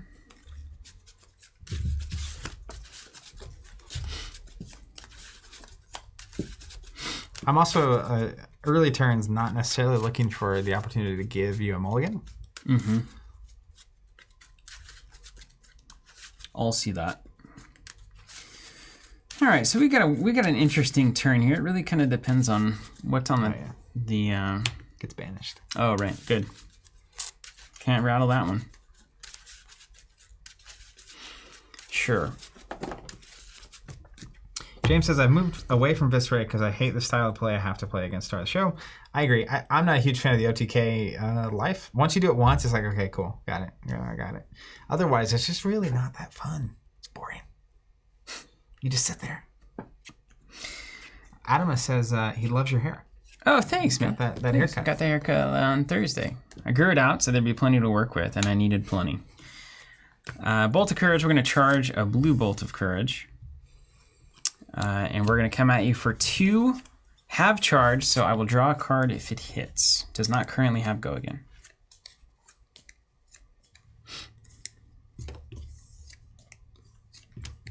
No block. Okay, let's just think for a second. Yeah, I'm going to Steel Hand for +3 here. Come on now. No block still. I'm going to Banish to get go again. Come on. So we'll do 5 there. Casual fire. Steven's in the lead. The old-fashioned way. Andrew, if I had hit the Sonata, he would have paid 1 and he would have gotten a minor mulligan. But I wasn't planning on swinging an attack or anything. And this is actually where this card is going to perform for me. So then we'll play Battlefield Blitz with go again for 5. There it is. So if this is a yellow or higher, I play CNC here. Mm-hmm. Instead, I pitch Battlefield Blitz Raiden for 3. So that's a pretty solid turnaround just to kind of come out of the gate. But again, not having the arsenal, you kind of got to... Yeah, and now we're in the old fight for tempo moment. We'll at least provide you some problems here. Yeah, let's see. 2, 3. Bolton usually not able to come out of the gate this hard, but here we are. Yeah, I'll just take 5. Okay. And then Raiden for 3. And part of my decision making here, beyond the fact that I can slap back pretty hard, is that you still don't have a soul. Yeah. So if you're saving 2 cards to instead of preventing damage with them, you're not building your soul. I was wanting more than anything to hit that CNC right there. Oh, when you drew another red? More than half the deck would have hit the CNC, yeah. So that was the goal. It's basically, that was the gamble that I was taking there. And Battlefield Blitz is a great thing. If you're not going to hit the CNC pitch, then at least you do get 5 value out of it. Let me tell you, CNC there would have been frustrating. we feel it. Oh, yes. I'll tell you one other thing. One thing I loved about playing Viscera this weekend is never having to remember a Tunic trigger. Yeah, it helps, right? Yeah. Even now, it's like 1 on, and then I realized I don't need to do it. It's like muscle memory. Okie dokie. We're going to play a yellow Mavrian Skies. Next Runeblade attack action card you play this turn gains go again. And if it hits, create 2 Rune Chant tokens. Thank you. Stacks on stacks. Professor Zach. Yeah, I like to be nice. I do appreciate it. We're going to play a blue Spellblade Assault for 2. Oh, get that trash out of here. 1 floating. So a few things are going to happen. When I attack, all these Rune Chants pop. 4 damage coming at you. I'll mark it that way. Viscera trigger, so I'll create a Rune Chant. Because I played a 9 attack and then a Runeblade card. Spellblade Assault says create 2 Rune Chant tokens, so we'll create 2 more. 4 Arcane, 2 Physical. That's a good split. Flooding. That's a good split, because 2 black is a waste of time, and then you've also got Brave Forge is non-existent, so that's a bummer. You wouldn't block that. Oh, I guess you don't want me to hit that free. It's free 2 Rune Chants. I mean, that's essentially the value, right? So in the grand scheme of things, how important against Viscera is it to not let Rune Chant damage trigger? Like, does it turn off what you're about to do if I block 4? Not at fine? all. Okay. But there are some moments, like Meet and Greet is a great example. Once a Rune Chant hits, it just has go again, no matter what else happens. So it opens up weird turns. But if you look at what I've got going on, I've got go again, which means I can at least swing the sword, right? And so if you pair those together, technically, if this was like a Meet and Greet, then this would let me play the Meet and Greet with this resource and then pitch to swing the sword. But if it is a Meet and Greet, you're also going to have to stop this 3. Yeah. For that to matter. Yeah. And so unless you're stopping 7, you're going to take an arcane damage. And if I'm looking at 2 coming at me here, 2 on Rosetta Thorn, playing a blue here, that's a 3 block, is actually the most efficient way to block this damage, depending on what's in your hand. So I'm going to pitch here for effectively 3 defense. Okay, so I'll just mark that down. And then I'll take the Rune Chant and take the 2. Now the 2 does create 2 more Rune Chants. So that's that's 4. a great question. Like if you block with that, you're preventing 4 damage. True. Let's do both. Okay. So you take the 1 Rune Chant. Yeah. And then you're covering up the damage. Yeah. Which makes And sense. Is this a persistent? No, it's just the next one. Okay, cool. Yeah. Then we're good. Otherwise, that would be... That's where my brain was. But I'm used to a plunder. Isn't it nice not to have plunder run? It's great not for that not to be in the game. It's so great. I think he's trying to get me on tilt.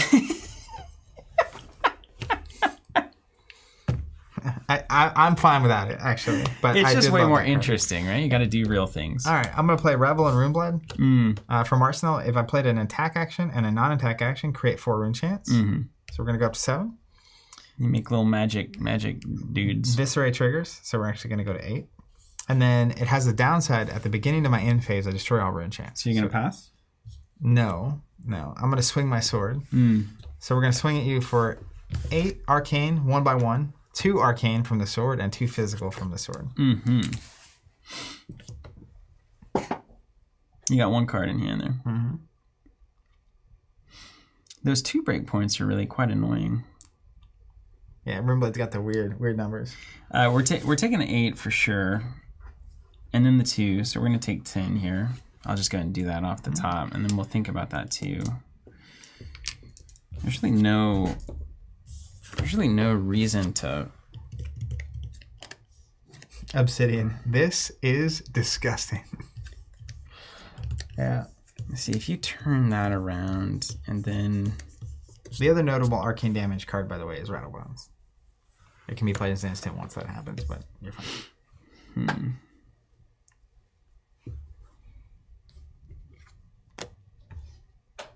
All right, check it out. Here's what I'm looking at. Yeah. I got Luminous CNC. So like one option is block with CNC on a 2 damage attack and arsenal the Lumina and go to the next turn. The other one is just to play the CNC. This is one of the hardest choices in Bolton. That's exceptionally hard, actually. So like that's going to arsenal, coming back in, getting Lumina for late game. With a CNC at 6, pretty solid. I think that gets at least, that probably gets the 2 cards out of your hand, or we buy armor on that, right? What's your health at? You're still below me here. Yeah. So if I go to 2, your hat turns off, which is good. Yeah. And then your CNC is much more annoying to block. You could do grasp. Are creepers blade break? Okay, so you can't do creepers. So you have to 2 cards out of hand, or arsenal goes. Yeah. I think I'm gonna play CNC here, so I'm gonna take 2. Yeah. Now this is people talking, right? Brent says rinse repeat for the next 5 turns, and then Matt says flush and Runeblade. But I don't think it's too bad. Notably, though, We're even. You did as much damage as I just did on a full hand. Like right. Not that big of a deal. Yeah. Arsenal pass. Yeah. It's not bad. I mean, it's split damage. It just feels weirder. I mean, it feels like you're doing, because there's so many moving parts, that it feels like, oh, he's so much better than me. I hate coming in to my Tunic turn, not having anything in Arsenal. This is horrible. It's been a weird one. But CNC's coming at you, of course. What's up, Taurus 88? That's amazing. Regarding yesterday's stream, I've seen every Marvel Champion stream and just recently started watching your old Fab streams. That's wonderful. I'm so glad to hear that. I hope it's been enjoyable. I mean, I guess it's got to be some kind of enjoyable, or you're a masochist, but... Why you do this? I hated all of them. Yeah, that's right, Home Waters. You can just reverse it. Oh, we didn't see... Hans wanting deck building for Viscera. Maybe we'll do that after the stream. We can look at that, yeah. I was like, I didn't. Deck building for Viscera, there's a totally different... See, I like how hard this decision is for you. Yeah, it is not easy. I think this had to be right. I also drew a interesting hand. Could you deep fry it in oil and have a nice snack? Yeah. You can make a whole lot of potato chips for this one. Oh, that's funny. Yeah, Alex, so Bolton did 13. This did 18 on a 5-carder, though. 5-card hands are notably better. And carrying over like a handful of rune chants. You carried over 4 rune chants, yeah. So like actually Bolton was more, it was actually higher on the curve there. Out of nothing. And you went first, which is crazy.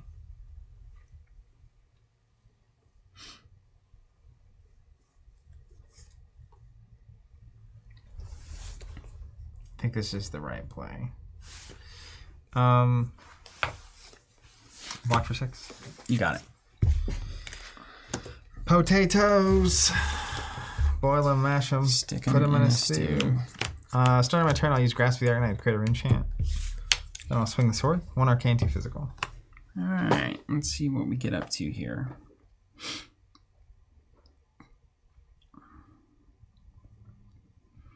I'm wondering if I use the Tunic or not. 1 arcane, 2 physical. Just poking. Okay. I think this is right. So we go here. J.K. Lawlings, what's the barrier to entry like on this game? If you want to be hyper competitive at Constructed, there's expensive cards in the game, so it's going to probably be hundreds of dollars. But there's really cheap blitz decks. I think Draft and Sealed are incredible in this game, and there's plenty of people that play on a really reasonable budget. But it's a CCG, so you got to know that. Yeah, I'm going to take 3 here, right? 3 total. I'll take the Rune Chant. Okay. And then reactions, etc. I have none, etc., etc. We're just doing damage. All right, Tunica.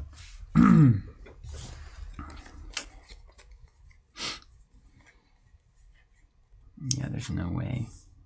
There's no way for this. Let's send 1. And then send that one. I think that's right. This would be I wish you could like kind of reverse the tape on all of this, right? So let's play a take flight. I'm gonna pitch red there, and then I'm gonna charge. He's so card intensive, man. Valiant Thrust. That's a 3-card Fandango. 3 coming at you with Go Again and a charge effect online. No block. All right, take 3, and then Raiden for 3. I love Raiden. I can't tell you how much I love Raiden. The value when you push that sword forward is just like... You see this? This here? $3.99. It is good value. We like the stonk. What's up, Liquid Paper? Pretty good. What are we playing? We're playing Flesh and Blood, the trading card game. I think it's one of the best things to happen to the scene in a decade plus. We'll take 3. Great. Arsenal, and I'll pass it over to you. Adam, that's great. That's very true. There's a format called Commoner that you build decks with just commons. Very cheap. Exceptionally cheap. Okay, ready for some baseball? Sure. Let's pitch 2 for a blue Oath of the Arknight. When I play it, it says create a rune chant. My next Runeblade attack is +1 attack. Then we're going to play maybe the best card for Runeblade out of Everfest. Swarming Gloomveil. 1 rune chant pops. Visceray triggers, create a rune chant. And this says if I have played or created 1 or more auras this turn, this card gets Go Again. If I have played or created 2 or more, so I have created this one and this one this turn, so it's 2. It also gets +1 attack. 3 or more is another thing which didn't happen. This also gives my next Runeblade attack +1. So 1 arcane, 5 physical. It does have Go Again. No hit effects? No. Not currently, no. No. Not presently. So technically, if I create a 3rd aura and it hits, all arcane damage moving forward in the turn is unpreventable. It won't matter right now, but just be aware of that in the future. You know what I mean? So what are the texts you're... So if I've created 1 aura, it has Go Again. Mm-hmm. If I've created 2, it gets +1 attack. Mm-hmm. If I've created 3, and it gains a hit effect that says if it hits, the rest of my arcane damage in that turn is unpreventable. Okay, so you'll need to create another rune chant for that to happen. I have 1. Yeah. And then the sword has some built in. But like you get down to low health and then that thing hits, yeah, you can get some problems. Especially on like a big Sonata moment, you know? It can get free. You got 2 cards coming at me, and I'm looking at what this hand is capable of being. Gruder says, did he mention that it cost 0? It's a good card. It's a very good card. Okay. We're in the build soul phase of existence right now.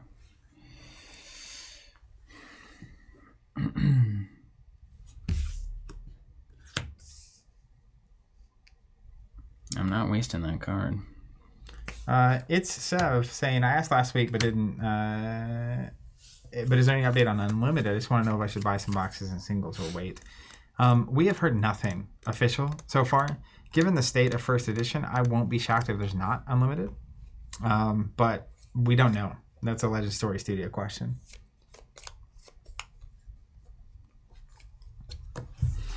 All right. Well, this will take a little second. Yeah, we got nothing but. And you've got 2 cards left, and you've got 1 resource. So you've got Sword Online. Yep. If there's another go again, like a meet and greet or something in hand, it's pretty good.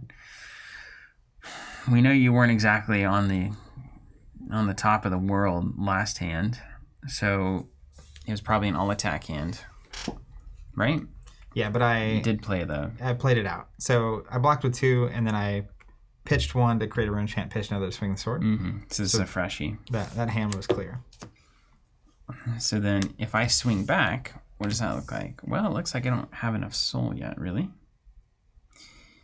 And then does it look like I need this to happen and this to happen? Okay. Well, and we've got some health. Health is a resource, right? That's what it's there for, right? For your opponent to take. I hate it. Or we just all right, you want to play the game? Let's play the game then. I will note on that front, it's Sev. We currently do have spots open on the first edition subscription, and we are expecting a pretty big announcement. Do you know, we're supposed to have James on the podcast at some point, right? So we're expecting a pretty big announcement. James has been doing a couple interviews, the founder of Legend Story, hinting at things. So I won't be surprised if there's some big shakeups to how that system works. And one of the interviews, he specifically was saying that the first edition unlimited model wasn't working. They're looking to change it and fix it. So I assume that they'll fix that and probably get supply more in line with demand to just make it more reasonable for everybody. Okay. This is going to happen. Okay. 1 arcane and 4 physical. All right. 5 physical, sorry. I just took your word for it. There's a +2 on that thing. Yeah. I always forget, it's there, but here we are. Okay. Then I will pay 1 to play a red meet and greet from Arsenal. 1 arcane pops, 1 gets created, and then it's coming That's in. That's unblockable now, right? No. So I'd only created 2. So that third thing doesn't even affect. It doesn't happen previous chain stuff, right? Yeah, I was just giving you a... This can be bad for you. In the future, it's worth knowing this is a thing that exists. All right, so I'll take 1 rune chant. Okay, and then meet and greet's a 4 with go again, and if it hits, I'll create another rune chant. So we're gonna block that one.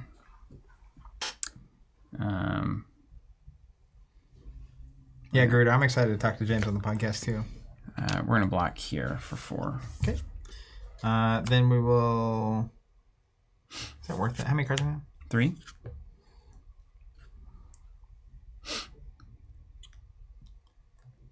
Well, when you're thinking about not swinging a sword, you got some heat. It's actually better to not swing. I'm going to Arsenal pass. Okay. That's some Runeblade wisdom right there. We'll see. See how wise we feel in a minute. Runeblade wisdom. Okay, speaking of Runeblade wisdom, let's see what this ends up looking like. Weird moments. We use the tunic to play a blue take flight, charging a red valiant thrust. No what? Okay, it does have go again. We're in the teens.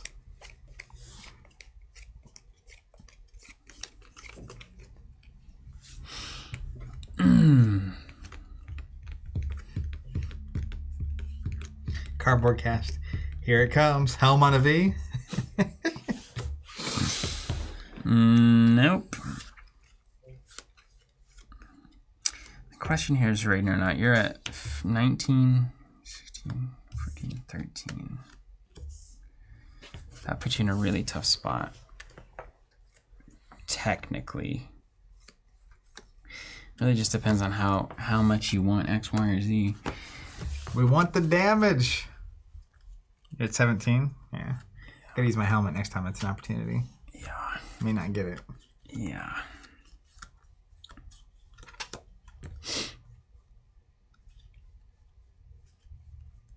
Okay. You can always... Yeah. Alright, I'm just gonna go right into an engulfing light. If it hits, it goes into my soul.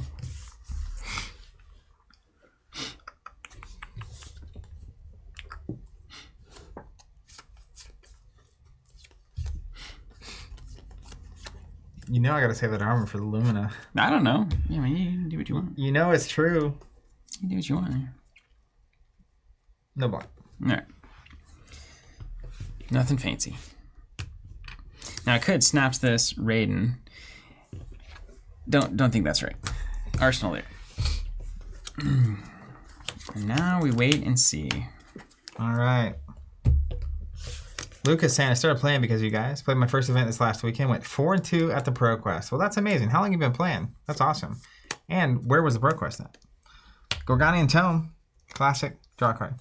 I need to start playing that so I get to draw 2. It's good.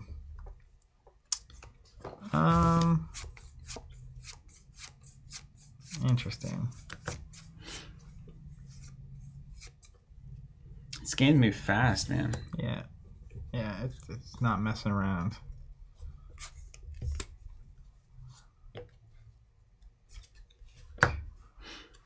That is the way, the truth, and the life. We got there. I'm going to play a Runeblade Incantation. It's a non-attack action. It'll stay in play. Comes in play with 3 tokens on it. Let's use these. Oh, it's the daily cast of rune. Yeah, rune it sure chance. is. Yeah, I like it. I'll get 1 rune chance started V for the next 3 turns. And then let's pay 2. And that actually creates a rune chant because I played that tome, Gorganian Tome. 2 for a Rattlebones. Banish target Runeblade attack action card from my graveyard. I'm going to play it this turn. Creates a rune chant. Let's see. You know what it is, though. What it is. This is the card, Swarming Gloomveil. I'll banish it. Then I'll play it. 3 rune chance pop. 1 gets created. It's coming in for 4 with Go Again. And if it hits, my future arcane damage this turn is unpreventable. You got 2 cards? 2 cards. What's the ceiling on like Runeblade damage here? Total? Like, What's the best it could go? If I take 7 here, and I go to 10, likelihood you can do 10 damage with 2 cards. You got Skeleton, you got I mean, you've got like everything you could want, right? I mean, it says Skeleton only really matters if I have a lot of rune chance. So Okay. This is the worst thing that could happen to you. Okay, give Ready it to for me. it? Give it to me straight. All right, worst thing that can happen to you is that I have another Revel in Runeblood. Mm-hmm. So after this attack, I play Revel, and I gain 5 rune chance. Now I'm at 6. And then that's 1 card, right? Mm-hmm. Then I pop Skeleton, and I play a Sonata at -6. So I actually get a look at 6 total cards. 3. Let's say I hit 3 and 3. Mm-hmm. You take 3 arcane damage. That's now unpreventable. I play, I mean, any number of things then. I could You probably play, attack, like, 3 or and then 4 swing attacks, the sword, yeah. and then all the arcane damage is unpreventable. Yeah. So that's probably like the worst that could happen. Now, there's other bad stuff that could happen. If I have Revel, I can like Blood Sheath into stuff. Even a Blood Sheath into a Rattle bonus to play another attack and like do this whole thing. So it's possible. It's not like supremely likely, but there are plays there that could go bad. Okay. And this hit effect really doesn't matter to me unless you have like things that are good if rune damage has been done. But then I'd have to block that one on whatever that thing is, which is just not really going to happen. And then, so as a Bolton player, here's what I'm asking, just to give you a little insight into the old brain here. I think this is helpful. So the problem here is that Bolton wants to have a big turn, right? You've run into this before. But let's say I have a block with 2 cards or 3 cards here, and I go down to like 8. I will never have a big turn after this. It's impossible for me to find a turn where you're not doing 8 damage on 4 or 5 cards. Yeah. So I kind of have to gamble now that you can't put up the entire 17 with the hope that I can push back on your 16 life total. Now, the real thing, though, is like, let's say I do. Mm-hmm. As long as it's not all arcane damage after this, You can the at choice least later. block it. Yeah. Like, you don't just die. I Right. still then can potato out a hand, right? Right. So, you know, making this decision now, currently, you just know I probably have 3 arcane coming. Yeah. And if you're not going to stop that anyway, yeah. I don't even know why I'm running these gloves. Might not even do it. I mean, this is the point of testing, right? Yeah. All right, take 3 arcane, and then I'll take 4. All right, 4 coming at you. Now, I do have a tunic floating too, so I can block technically 10 if needed. Or you'd have to do, I should say, you would have to do 11 damage rather than 10. You're at 10.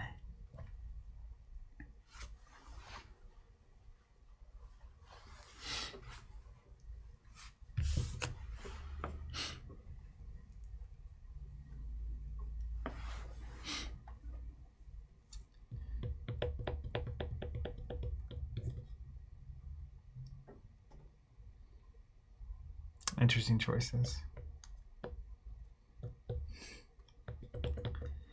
I will simply swing my sword. That's great. So 1, 2, 2. I will take 5. You got it. Arsenal. Pass. See? Wasn't that scary? Just could have been scary. Woo-wee. Okay. Let's get into it. It's time to do some clapping. All right, let's play V. I guess I'll get this tunic going. V from Arsenal. We're going to pitch here. It's going to leave me with 2 floating. People are excited that you were willing to take that damage. We're going to charge 1 card. Okay. Everything's going to get +1 moving forward. And Bolton is coming in at, or I'm sorry, V is coming in at 4 damage currently.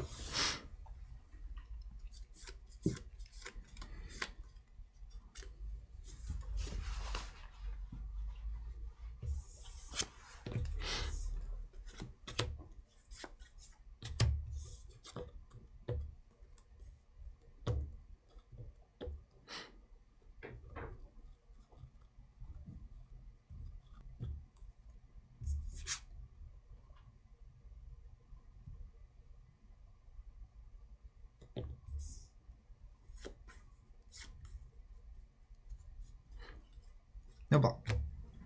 Okay, I'm going to go ahead and take a reaction here because we got a C. Let's destroy that helmet. Let's go. Come on now. We're going to banish a Bolt of Courage red, which is phenomenal for me. Playable. And then we're also going to, you know, this may be the right time to snaps here. Usually this isn't what a snaps turn looks like. Does it have to hit? Okay. Yeah, 1 or less. It's a reaction. Yeah, so basically, if I save soul, if I gain courage. Van, we are talking about selling this mat. We had a lot of people asking. We'll probably do it as a pre-order on the website at some point. I think I am gonna snap. I just don't know if I'll have another chance. Use it and let's see. Let's use soul first, I suppose. Okay, if you end up short, we'll put a card back and let you snap. There you go. 4. Okay. So there's that. Then we'll do from the helm. We'll play a Bolt of Courage red at 4 damage. Yeah. Just so I honor it, can you read Shadow to me? Let me check my sideboard over here. Until end of turn, target 2-hand weapon gains whenever this would deal attack damage. Instead, destroy a defending equipment with armor less than the damage that would be dealt this way. Okay. So I'd have to deal 2 damage with Raiden, which I'm swinging for 4. So if you block Raiden with Skeleton, you could technically get jamoked. Yeah. Okay. Let me do my math.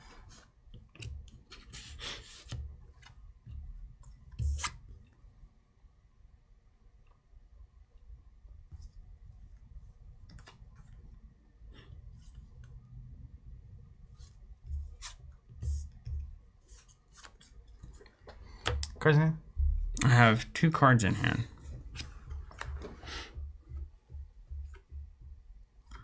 I will block for 4. Okay.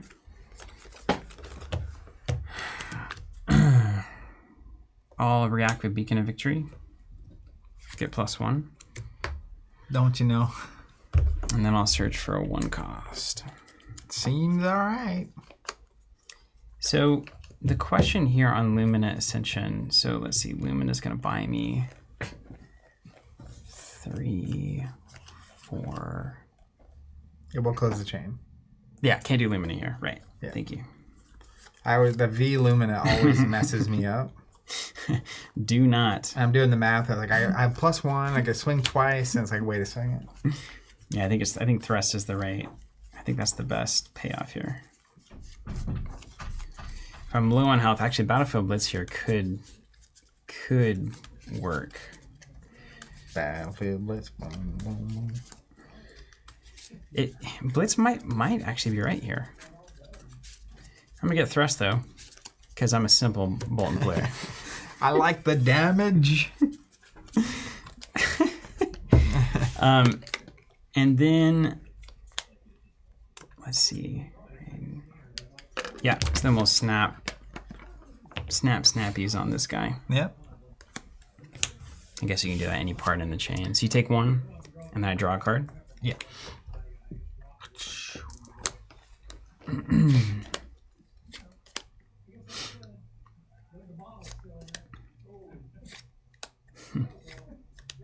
Okay.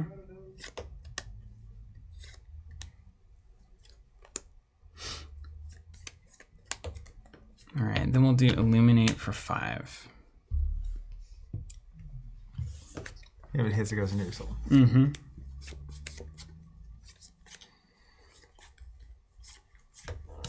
You have so much play left.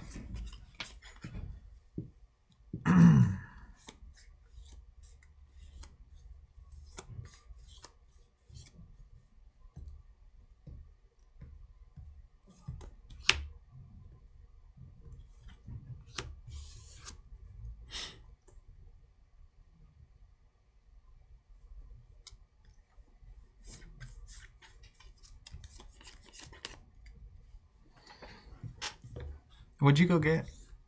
I got Valiant Thrust. The 1 for 7? Yeah, I'll be 8 on V. Mm-hmm.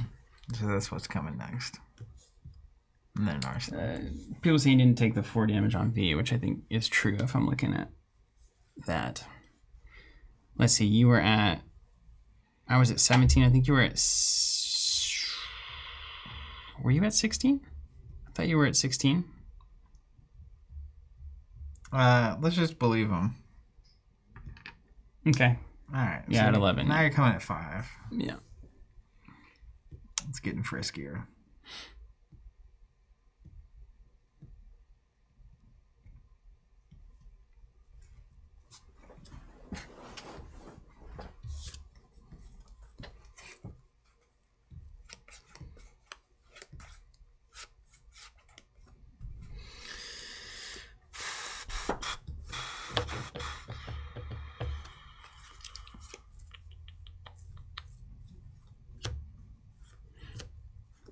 I think sequencing wise, I wonder if I play the thrust here first.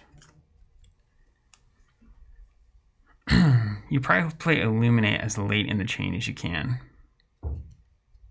with the on hit.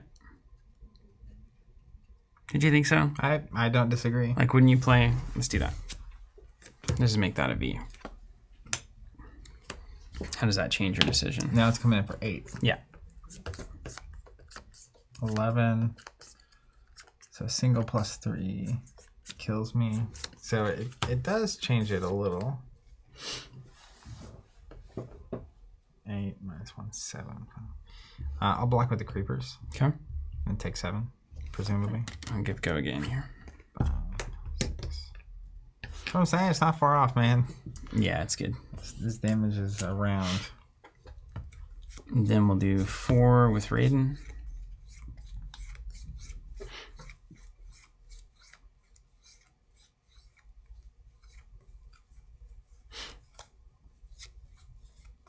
Mm-hmm.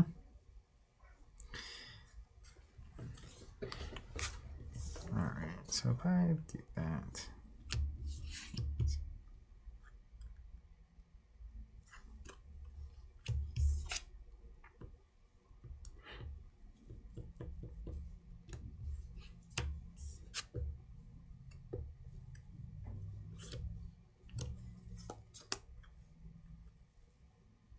think I have to honor the reaction. Unfortunately. The +3? Yeah. Oh, who would have that?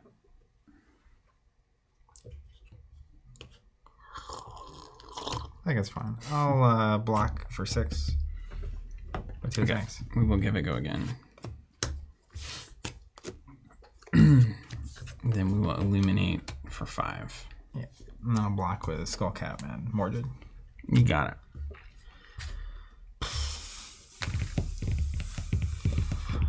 Good turn. Mm-hmm. That's the turn, though. Unfortunately.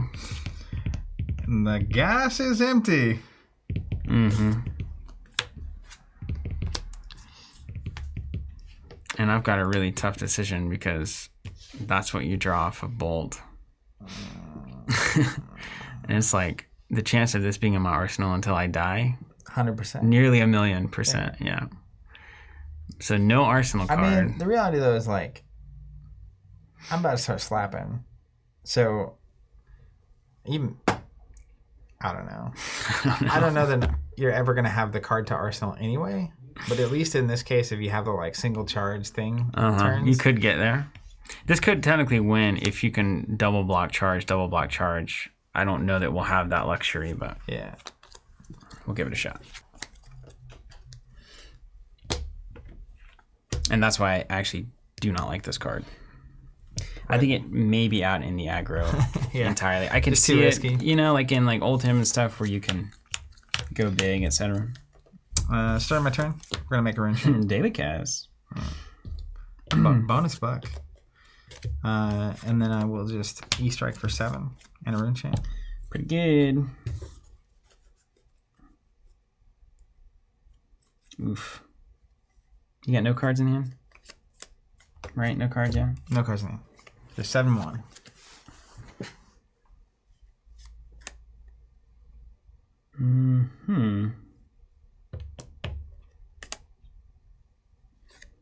Okay, so in a world, I block this much. Give me 5. It's Celestial Cataclysm, so it's you have to have 3 cards in soul to play it. There is no cost. Oof. I don't want to take 2 here, I'm going to be honest with you. Yeah. But I can't. Okay. You're coming in for 7. Oh, that's the perfect amount. Unless I just want to rock this tunic out of the world. And bye, Felicia.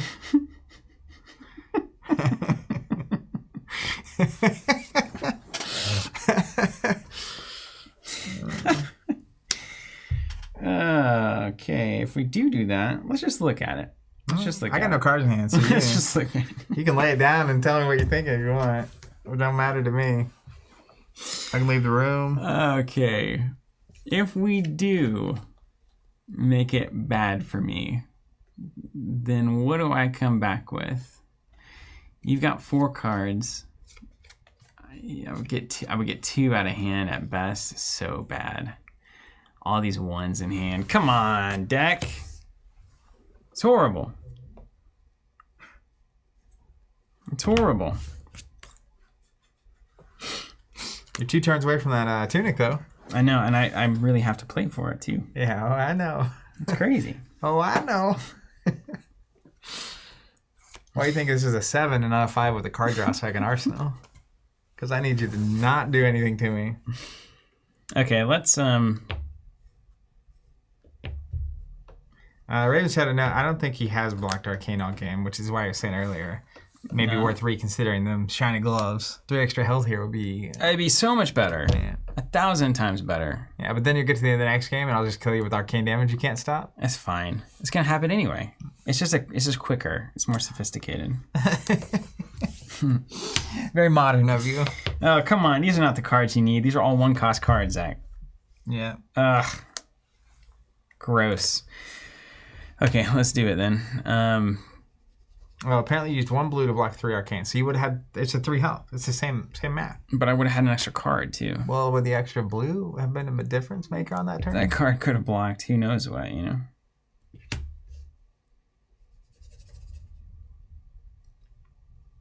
There's no way. All right, I'm gonna block 1 of the arcane damage. Okay. 5 damage or 7 damage coming at you. Forgot how good that was. And then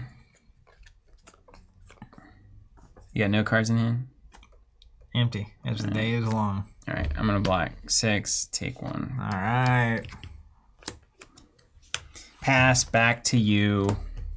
Don't forget your tunic. Bad, bad, bad. I will. So I get a full hand. Yeah, good luck. Creates a rune chant. Good luck, Bolton.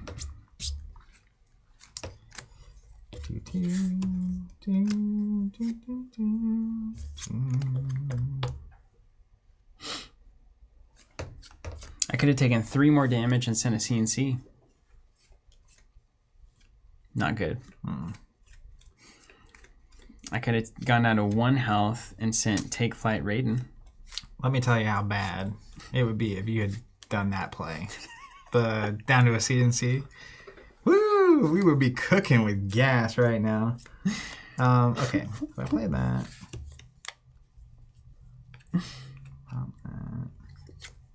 No. No. I played that. I don't like keeping the CNC there, Colin.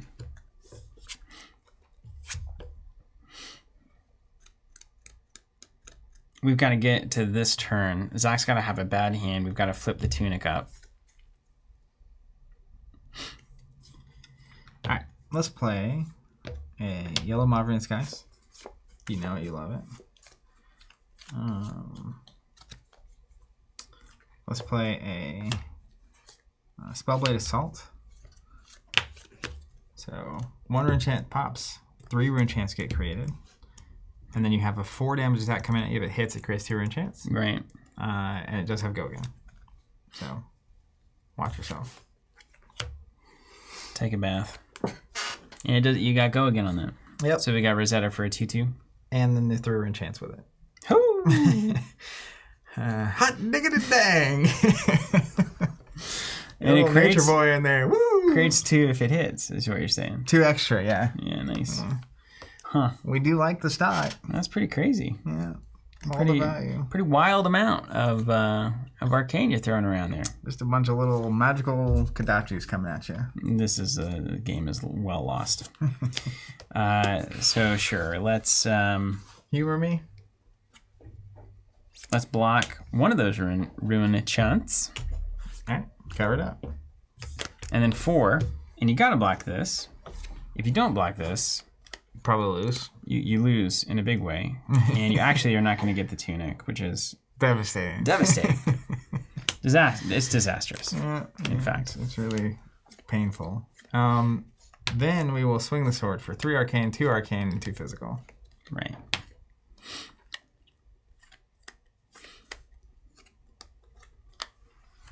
All right, we'll pitch to block 4 arcane,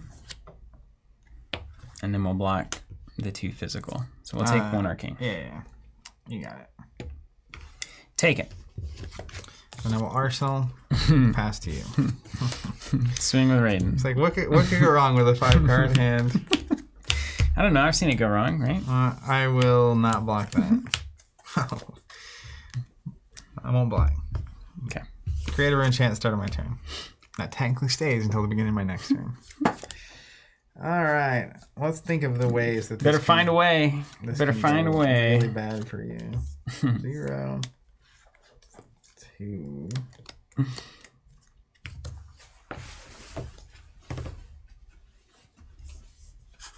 Is this gone yet?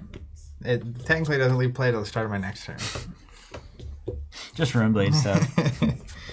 All right. Blue Mob Rinse, guys. You know it. You love it. Chaos, I encourage you to test that for sure. I did not find that to be the case in my own sabers. Remember when I was doing sabers, but after the combo, you still were able to play? And then it was like, you could play. Oh, huh. Interesting. What are we doing? Mob Rinse, guys. Spellblade Assault. So the same thing I did last turn. 1 rune chant pops, 4 damage coming at you, and then 3 get created. There's no hit effect on this one, though, no? Yeah, The Mob Rain is, yeah. But it's a blue this time, so it only creates 1 of the hits. That's right.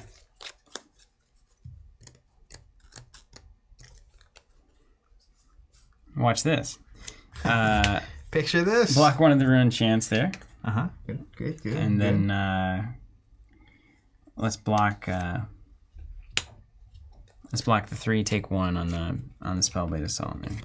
Okay, cool. So you take 1. Mm-hmm. I'll create a rune chant. And I'll take another one from the attack, or one only. I'm sorry, I'm getting ahead of myself. The damage I'm taking is coming later. All right, we're gonna go ahead and crack the Blood Sea Skeleton. Because why not? YOLO, right? -4 currently. We're gonna play a Sonata. Oh wow! We're just gonna create a rune chant. Just going for the. I look at five cards. Okay.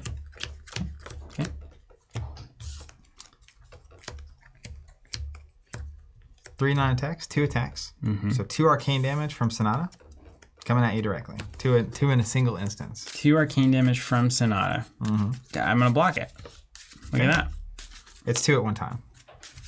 So I'll block one of them. Yeah, you got it. And take 1. You see what's happening now. Mm-hmm. We're not done yet. Not done yet.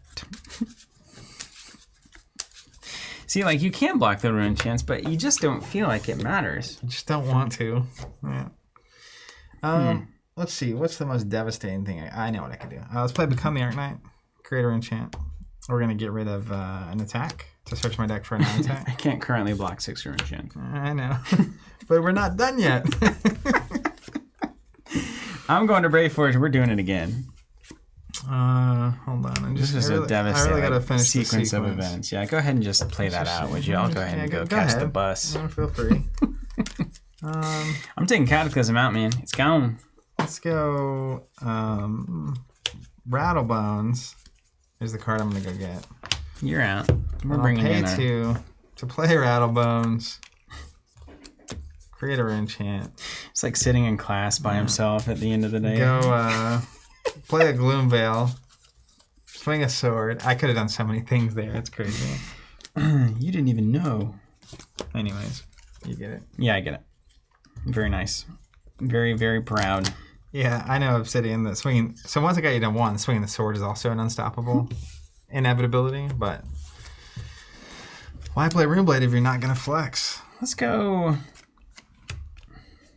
Command and Conquer. Is that kind of an annoyance for you? Oh yeah. I mean, Runeblade's best turns are 5-card hands, right? Yeah.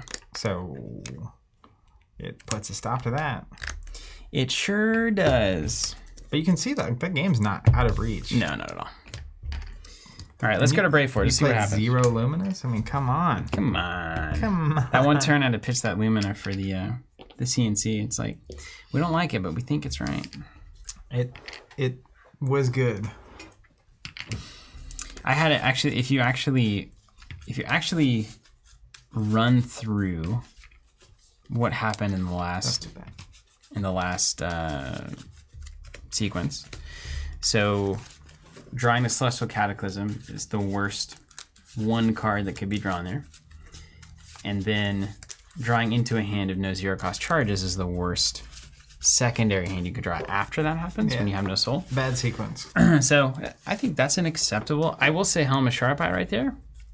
That was good value, man. Phenomenal value. It turned into a 4 damage attack that drew you a card, so it was 7 in value off of that. That was really good.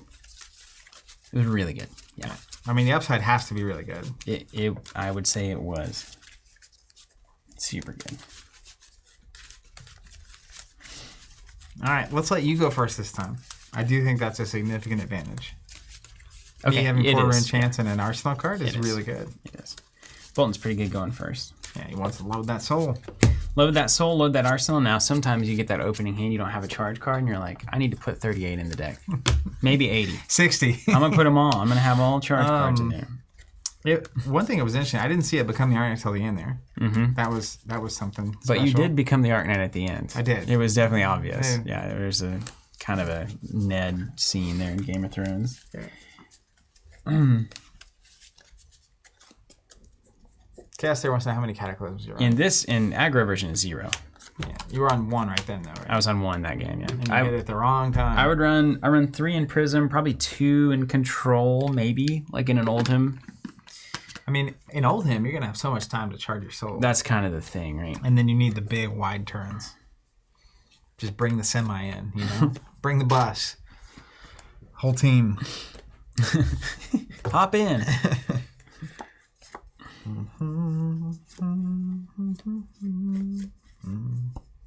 Interesting. Yeah, speaking of interesting, oof. Now this is weird. Tunic. Get one of them no charge. No, I didn't. In fact. Sweet. Let's start with the golfing money. Okay. One in the soul there. Let's block 3 with a non-attack action. This is why it's interesting.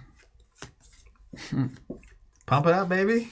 It's so weird, though. If you have a +3, it goes into soul. So you may as well +3, get the card out of hand, do 3 damage, get it into soul. It's not a +3, in fact. No.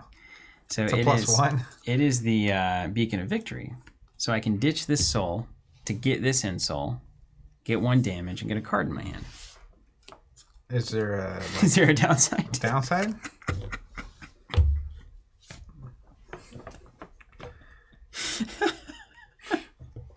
I'm no rocket scientist. But these are dead cards. You may as well do it. And then you get to choose the card in the arsenal. I mean, that seems pretty good. I'm going to play Beacon of Victory, choosing +1. That's some hot bacon right there. I like it debating it. It's like, what am I going to get, though? I'm going to go get Lumina. Definitely Lumina. Make you scared. I mean, come on. Put that bad boy right in arsenal. Right in the pocket. We like the stock. And then I'm going to put that in golfing right in the soul. Yeah. Thanks, Colin. I'm glad. I do. I have 2 Illuminates in. I was considering 3. Okay. Bacon goes here, engulfing goes here, and Lumina goes here. Mine? Mm-hmm. Well. All right. It's pretty sweet. I don't like that. Pretty sweet. I mean, it's not like the best hand I've ever drawn. But it's good. Let's just make sure that's what I want to do. Yeah. Yeah, sure. Let's create a rune chant with a grasp. Let's play Swarming Gloombow. 1 pops, 3 damage, go again. Okay, hold on. Let me do some quick math here. Are you just missing health for fun? Hey. Did I not get that? I don't know, man. Mr. Infernal asking my thoughts on Briar. Well, I have a Briar deck built. I don't know if we'll get to it today or not. Not with the amount of garbage that I throw at this game. I like Briar a lot. She's super close. She's not as fast as Vis, and that's the problem. She's amazing into Prism. She's really good into Star of the Show. Hard to ask for more there. I'll take 1.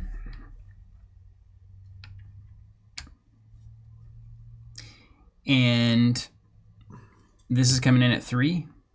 Yep. No current hit effect that matters. Just go again. Just normal go again. Just no. Not hits go again. Normal go again. All right. Take 3. You didn't. Don't forget. Call me in the morning. I will, of course. I might actually call you in the morning. What's the weather going to be like tomorrow? We need to talk about that. Yeah. I'll call you in the morning. Call me in the morning. Let's play Warrior and Runeblade. Create 4 rune chants. And then you got to use them or lose them. Swing the sword. 4/2/2. You know what I mean? You know what it is? There's every single decision in this game is so critically important.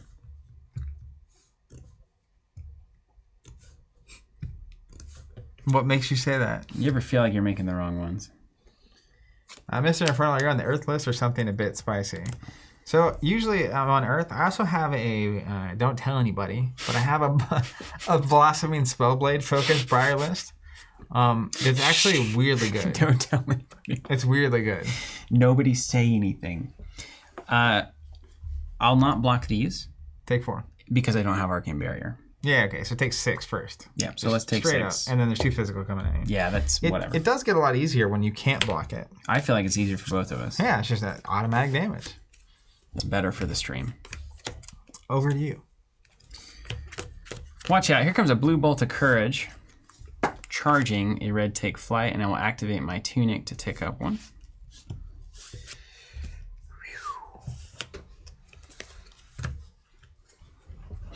Mr. Infernal, how do we make the rune chants for Revel? Because I started the turn getting a rune chant with the grasp, which then lets me play the Swarming Gloomveil for free with Go Again. It's always free. But then when you play, that doesn't work at all. You didn't do that? That didn't work? Hold on. I back it up. Gotta make the Runeblade players back it up. Prove their work. Yeah, that's a good question. So hold on. Start it over. I'm not gonna play that Wall of Courage. I blocked for that. Yeah. Okay. How does Rattlebones block for 3? Come on, have you even played against Ranger? Get your health back. This is crazy. How much health did I have? All of it? All of it, yeah. We have to take a different line now. This is the best way to learn right here. All right, here we go. Become the Arc Knight, ditch in and attack. So go get. God, if you put all the Viscera cards in a book, it would be a longer novel than half of novels in existence. You see how much text is on your cards? I do.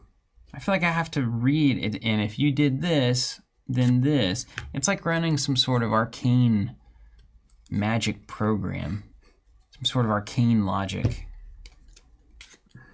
If you created a rune chant, and if you have a non-attack action in your hand, and if there's an attack action in your arsenal, and if you have 16 health or more, well, then create 3 rune chants. I'm going to get a Mortar Tide. Okay. Different line. Then we're going to play a Swarming Gloomveil.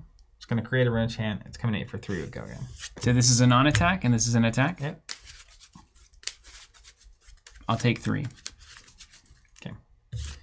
Then we'll pitch the Revel and Runeblade. Swing the sword for 2 and 2, and you got 1 coming in here. I'll take 3 arcane. Yeah. And I will take 2 from the sword. Arsenal pass. Chat wins the day for Steven. Yeah, so basically for Revel to create rune chants, you have to play an attack and a non-attack before it.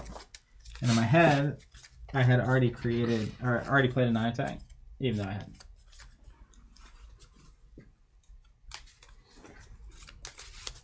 I'm going to tick up the tunic here. Tick up the tuna. Okay.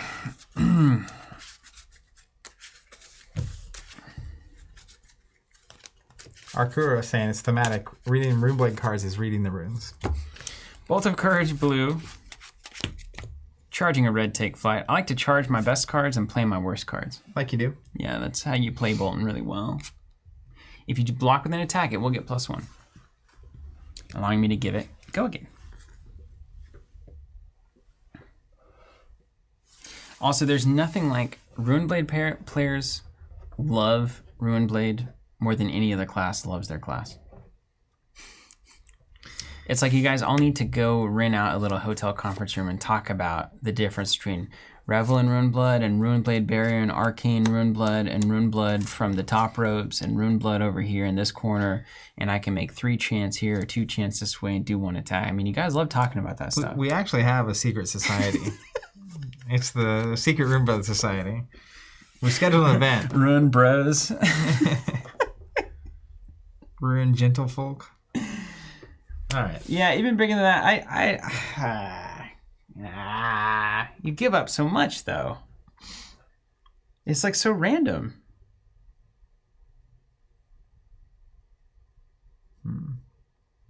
Doesn't even bigger than that strike you of shiny but not better?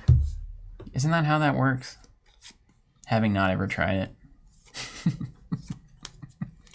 I have an opinion. Let's block for 2 with a non-attack action. Well, that's clever. Yeah. I'm gonna snap it. Yeah.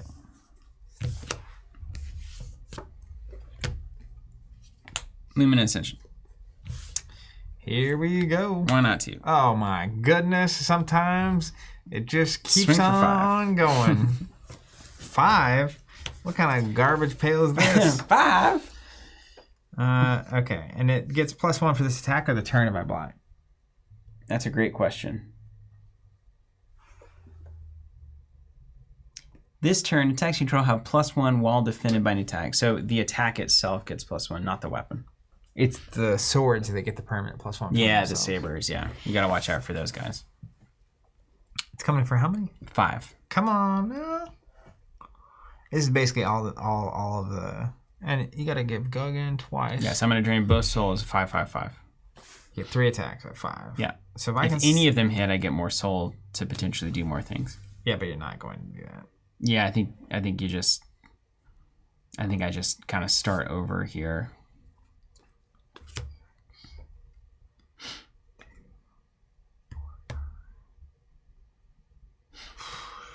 But it's like we kind of got to get your armor out of the way, don't we? Yeah, you do. Okay. So if I let the first one hit... I like where your head's at. Yeah, I'm not going to start there. Will I block here? Okay, we'll block with 2 attacks for 6. All right. I'm going to give it go again. Yeah. And I have to be so careful that I don't forget that every time. Yeah. I'm going to swing for 5. And this is swing number 2. Number 2. Okay. I'm going to block with a 2, 3, 4, 5. Okay. And they're on the chain currently. Yeah. I can put them up there. Okay. I'm going to react with go again. I'm going to swing for 5. I'll take 5. Okay. We got 2 limited triggers here. First one. Wafertons. Bolt of Courage. It's not a Waferton. Gain 1 life. +2. Wait, reveal 2 cards, right? Oh no, it's only the +1. This is kind of the... So it hits, you reveal 1 card, gain a life. Reveal 1 card, gain a life. If it goes... Ooh. Via the Gone. Red Bolton, a V. No. It's better than not hitting, but it's also pretty painful. And I take 5 here. There we go. All right. You know, for a double Lumina turn, usually it's like 30 health. Here we go. But not for Raiden, really, man. Yeah, I mean, you know. I will pass. Back to you. That's why, like, even bigger than that right there, bricks. You lose health and all that stuff. Over to you, my man.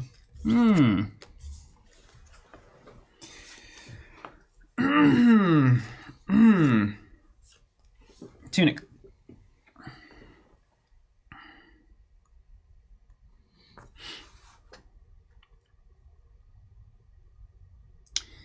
Now, I'm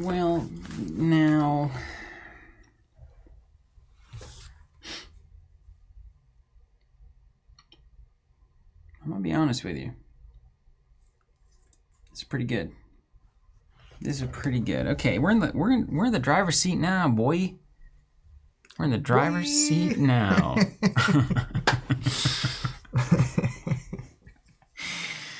Okay, so if we do this,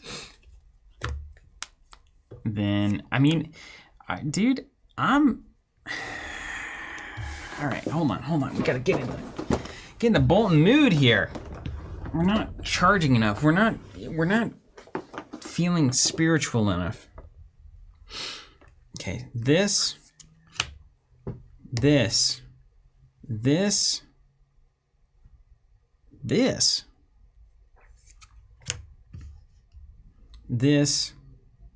That. All right, I'm gonna.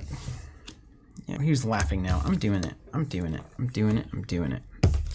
Here comes a V the Vanguard. To pay for that V the Vanguard, we're gonna pitch a blue instead of using that tunic. And then we're gonna charge 1 card.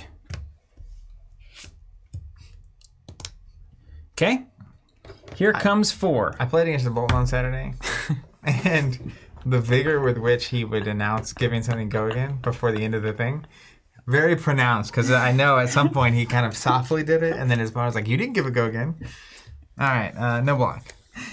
No block. No block, man. I have a reaction. Okay. I'm going to give it go again.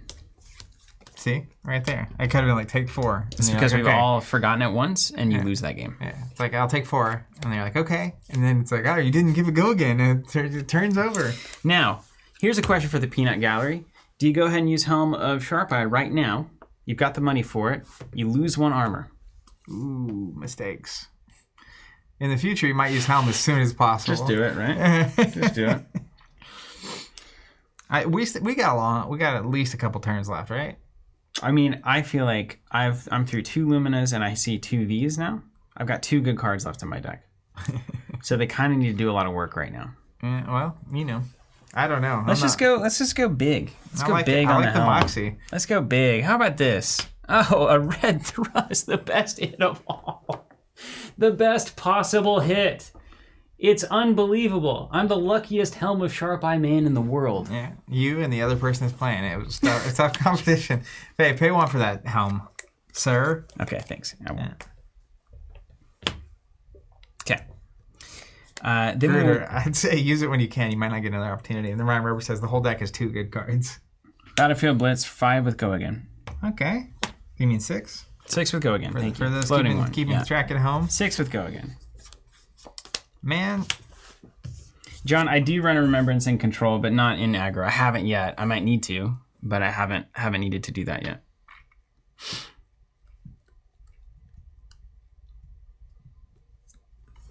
Just think about this for a second.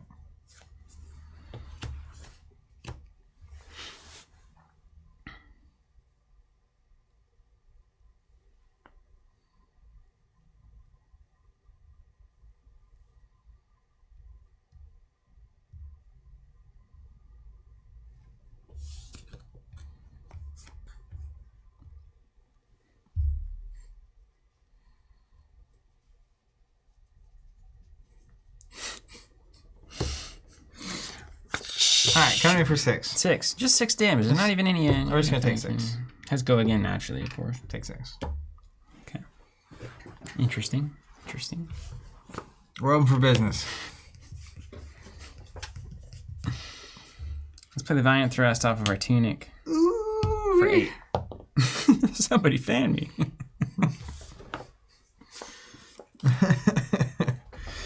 All right. How crazy am I?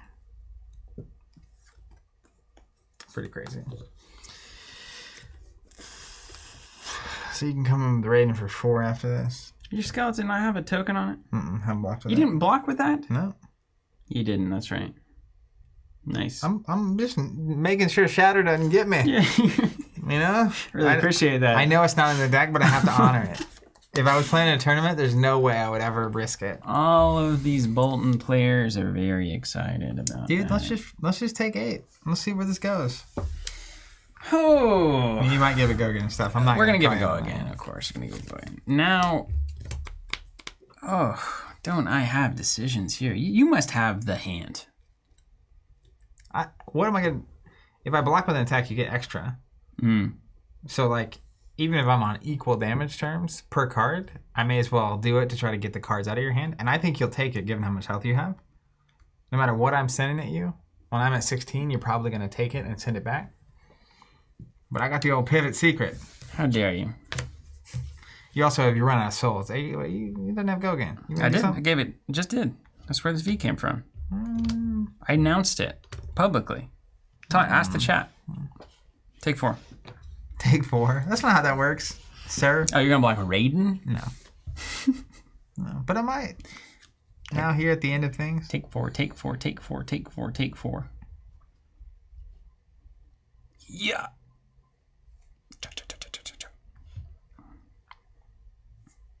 Yeah, I'll take 4. Right on. I mean, whatever you're about to do, I'm ready. I'm impressed. I'm already impressed. I'm an Arsenal here. The chat's backing you up. They're saying you did it. Yeah. Now this here's a good little sequencing for you. You're casually up by what? 30? 30? Oh, don't worry. No, 22. That's one Runeblade turn. All right, mine. Mm-hmm. Mortar Tide. That's where all good things start, right? Mm-hmm. Sonata. Gain 2 rune chance. Look at the top 30. hits for 1 arcane damage, and I get that red and play the Arcanine in my hand. Taking 1 red arcane.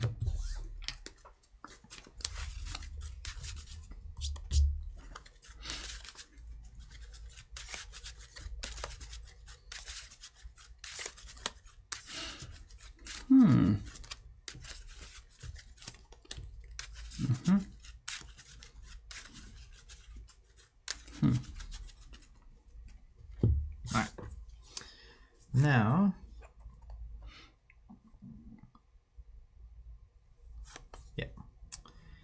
play a Swarming Gloomveil. So 2 arcane pops, 2 more get created. It's coming in for 4 with go again, and if it hits, all future arcane damage is unpreventable. He doesn't have arcane barrier, ladies and gentlemen. It's unpreventable no matter what he do. I'll be taking 2. And then for the 4, if it hits, what happens? You get all the... Doesn't matter. If it hits, then you can't prevent the arcane damage. You Yeah, sure, I'll take 4, yeah. Yeah, see, I told you. You were just ready for a slap fight. I brought a sword to a slap fight.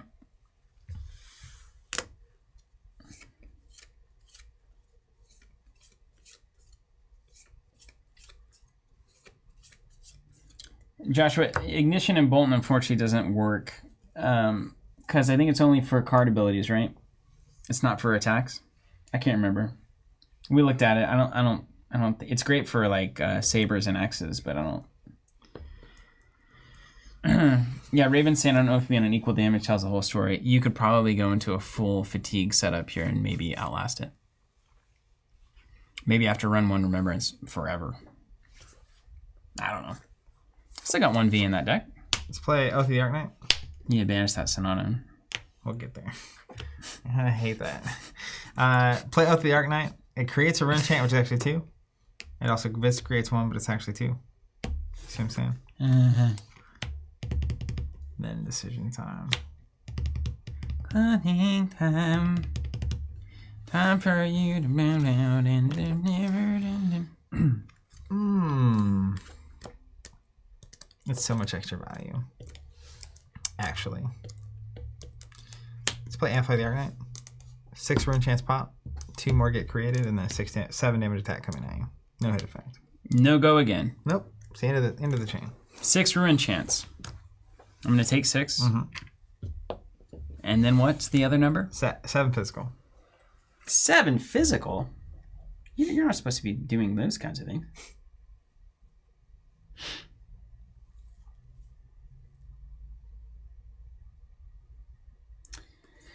Oh, do I have some choices to make? Oh, Zach. But now you're in threat level midnight. I'm the driver now. Runeblade can kill you once you get to, I don't know, under 30. I could have another 30 damage turn myself. Let's go. No tunic, 1 soul. All right, let's play the game.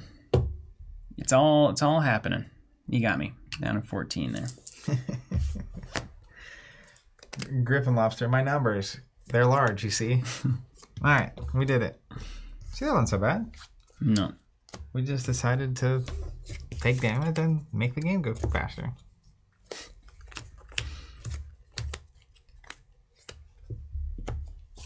I'm gonna activate my Tunic ability. Tunic ability. I'm gonna play a Take Flight. I'm gonna pitch a blue Valiant Thrust. That's gonna float 2 for me. And then we got 3. We're gonna charge a card as well, of course.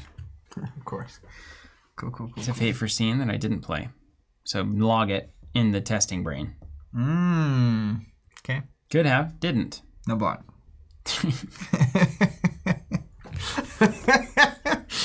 I like to swing my sword, you see.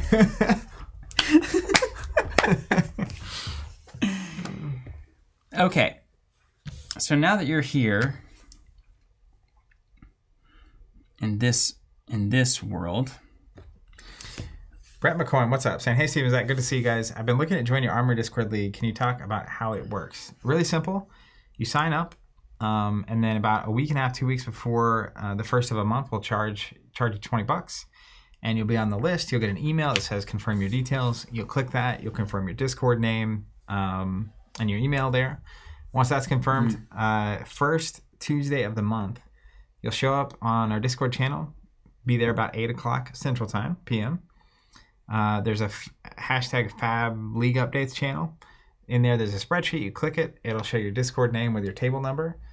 You'll go to the table number on Discord, and you'll play your opponent. If they don't show up after 15 minutes, you'll get a check mark for being there. And if they do show up, well, you'll play a game of Fab. You'll need a webcam and all that kind of stuff. Well, sir. As long as you play 3 out of 4 of the weeks in a month, it's the first 4 Tuesdays of the month, you'll get randomly sent Armory League prizes. So it ranges from the playmats to the cold foil to the participation promo. We should record. We should clip that and put it in the description of the league. Bryce, can you do that? Initiative. All right. Hey, check this out, though. We got another Luminous here. We just can't Come stay on down. now. Doing the old Luminous speed bag. Punching it. 4 on Raiden coming at you. 2 swings, as you might expect. Yeah. I'll block these 4. Not that I'm planning on using my Skeleton here, but I am. Beacon of Victory for +1. Take 1. I'm going to go get a card. Now, this Lumina trigger is going to be everything. I'll have you know. Absolutely everything. So there's a number of ways you can go here. Mr. Infernal, I got into the Fab subscription a week before the set release, but I didn't get charged, so I assume I didn't get a box. How far ahead do I need to subscribe? So with Fab First Edition, we're charging 3 to 4 weeks before it releases. You can also always see the upcoming product on the product listing when you're signing up. And if it doesn't say, like in this case, it would have said Everfest. If it says upcoming, then you're not going to qualify for whatever that set happening was. You know, you got to ask these questions, right? Like right now, your natural brain says, as opposed to that unnatural one. I'm so glad I did that beacon. I had this Command and Conquer on top. If I hit this off of the Lumina, I'm going to freak out. So your brain says, get the Valiant Thrust. But then you think, well, I hit the Lumina, I get 1 card in Soul, I use it to play the Valiant Thrust for 7.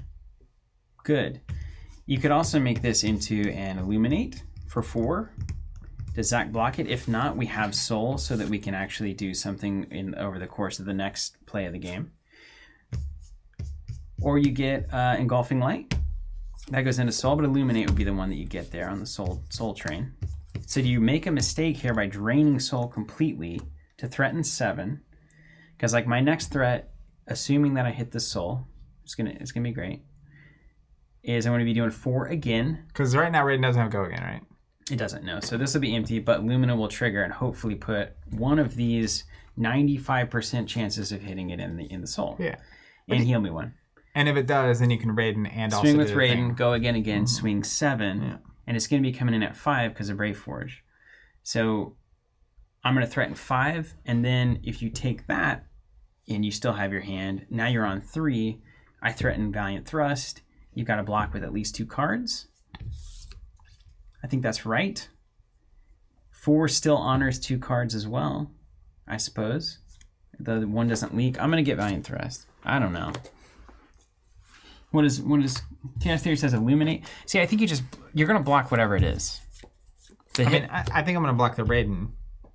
The Raiden's going to come in for 5. You're going to block that with 2 cards.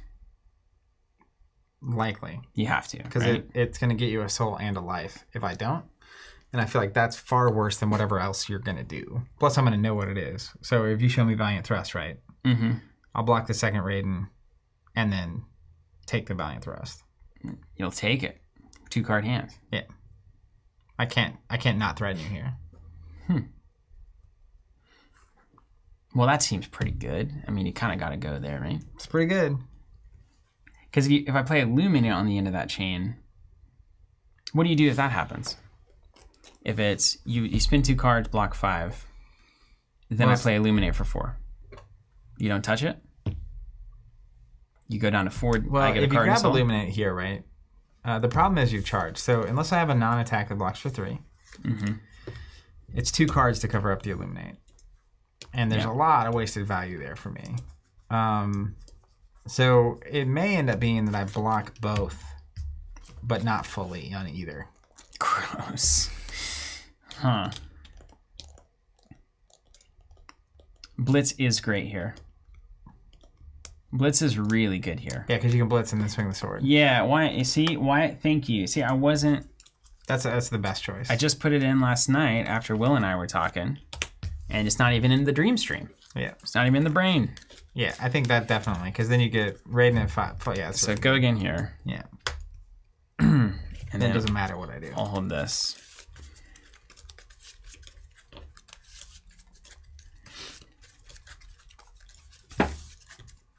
And then we'll hit the Lumina trigger and we'll see what happens.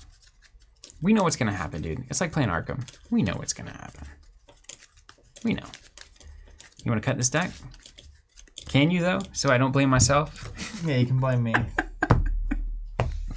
All right. Here we go. No whammies, no whammies. Now I blame me. See, that's why, even bigger than that, Shatter at that moment is devastating. Take one. Yeah, take one, and I'm going to clear out all this garbage. Then we will Battlefield Blitz. For 5. For 5. We'll go again. No cards in hand. No card in hand. So I know I got a 5 damage Raiden coming at me. That's right.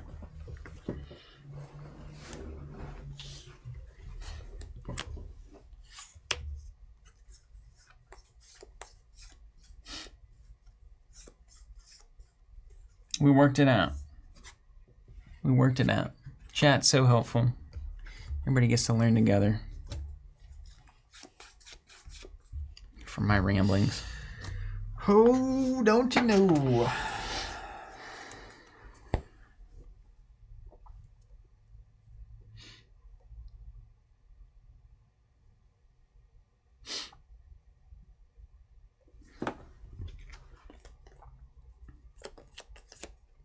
This is technically closed to play Lumina. Let's keep this up here, though, so we remember.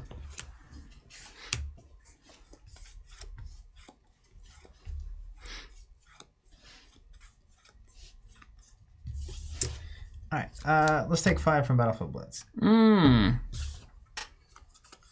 right. Then we'll Brave Forge Bracers, swing Raiden for 5.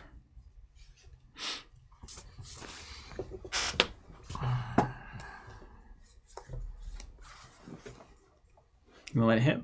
No. Block for 6. You got it. Woo! You better not have that beacon of victory from now on. Oh, you know. You got it. You got it. All right, let's think about my brain.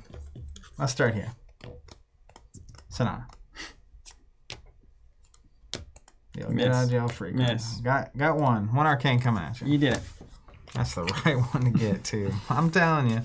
Woo! Combat chain on that one doesn't matter, David. That Lumen is a persistent, it's not a chain. V is the chain one. Let me make sure that's right before we... Yeah, it's just until end of turn, weapons get this.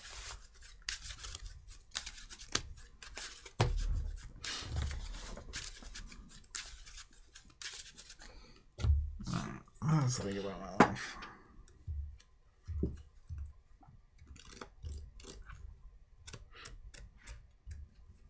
It's pretty good. You convinced Colin about swarming, by the way. Oh, that's like one of the best cards in Runeblade. Not even a contest. Not so even good. Joking, man. All right, let's...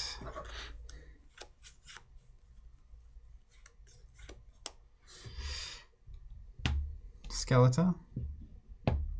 Can you give me the Cliff's Notes of what Skeleton does again? My next attack and non-attack are minus X. X is the number of rune chance I have. Great. At the time I play the card. Okay, so 2. Not this moment. Everything's minus 2. At the time when I'm playing the actual card. Oh. So if I pop them with like an attack, the non-attack wouldn't. But if you build them... I can play Runeblade. Man, he's got it. All right. I can make more rune chants. I've done an arcane damage, so I'm going to play Rattle Bones -2 because it's skeleton. Sure, for free. As an instant. Free o'clock.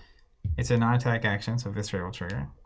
I'm going to banish an attack card from my arsenal, and I can play it this turn as though it were in my hand. And I have 2 action points now. Cool. That's handy. It seems very handy. It doesn't particularly matter, you know, but here we are. Let me do the math real quick. So I'm going to go...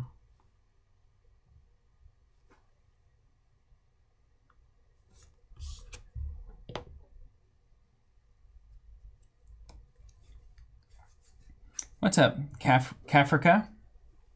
Just gotten a fab and you guys have great content. Please keep it up. Well, thank you so much. That's very nice of you to say. It's certainly different from a lot of content out there. If you're into 6-hour games, let me tell you. Here we are. These 2 yahoos have got what you're asking for. I'm going to get Dread Triptych. You know what? Because it's about more than just the cerebral experience of the cards. It's about the friendship. And friends we made along the way. Dread Triptych's hanging out over here. You know what I mean? 2 action points. Are you going to threaten 14? Can you just tell me now? I will literally go take the bus. I'm going to play Dread Triptych. I have 2 action points, so now I have 1 after this. 3 rune chance pop. I can't block those. Yeah. And then I'll create 1 with Viscerate. And then it says if I played a non-attack, I create 1. If I've dealt arcane damage, I create 1. Then it's a 4 damage attack, and if it hits, it'll create another rune chant. I don't see a lot of ways where it's not going to hit, really. 4 damage. Block it. It's just 4. Right? It's just 4. Well, 4 and a rune chant.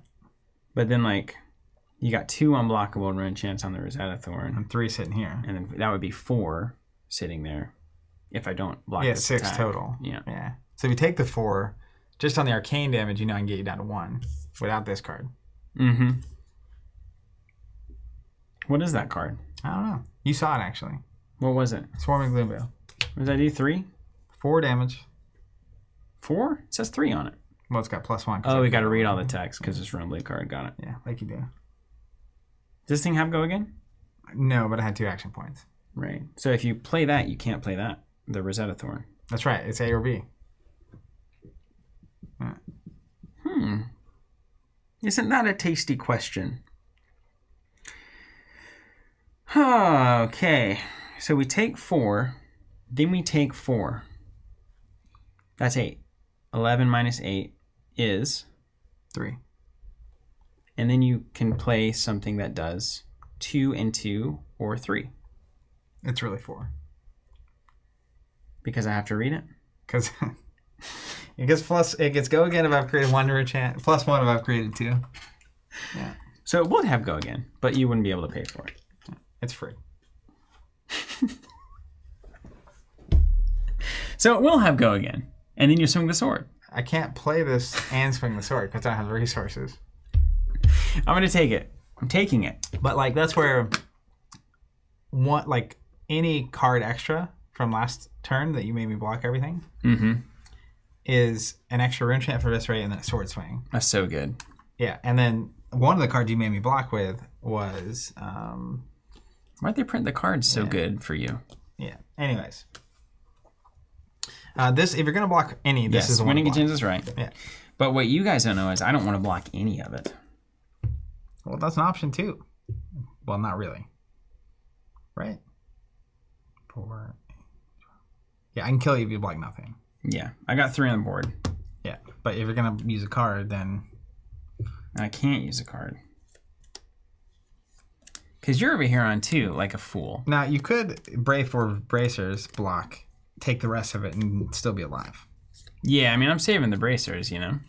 It's going to happen. It's going to happen. All right, let's just see how it plays. Because I do think that there's something to this. Yeah, I'll take 4. Okay. 1. Greater enchant. 2, 3, 4.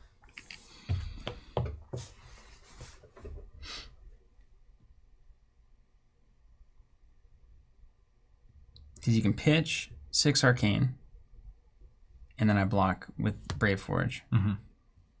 Or you can play, I take 4, 3. I can block 3. Yeah. You know, you can't in an actual environment, you know, in like an actual world where people are playing Flesh and Blood. I don't know that I would ever actually figure this out. I think I would just freak out. Swinging sword. 6 arcane and 2 physical. Very good. How much value? Brave Forge. Take flight. He just won't stop ascending.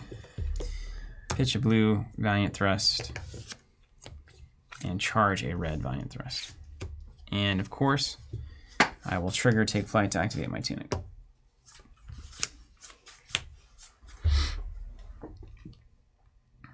I gotta keep the pressure on here.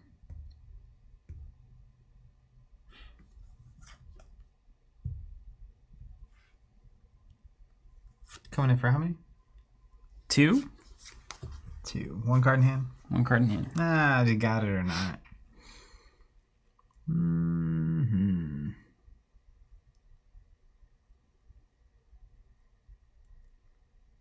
Raiden coming in for 3 after that? Mm-hmm.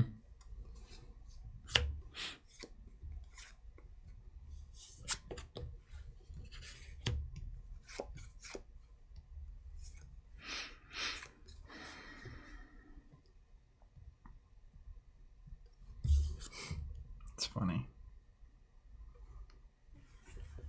You're funny.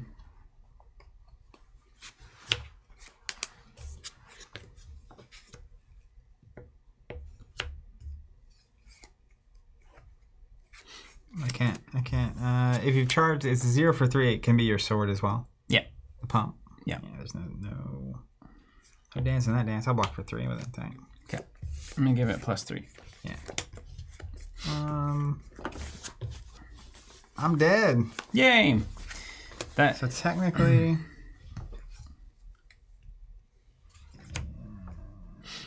no, there's no world. Well, I thought this was worth.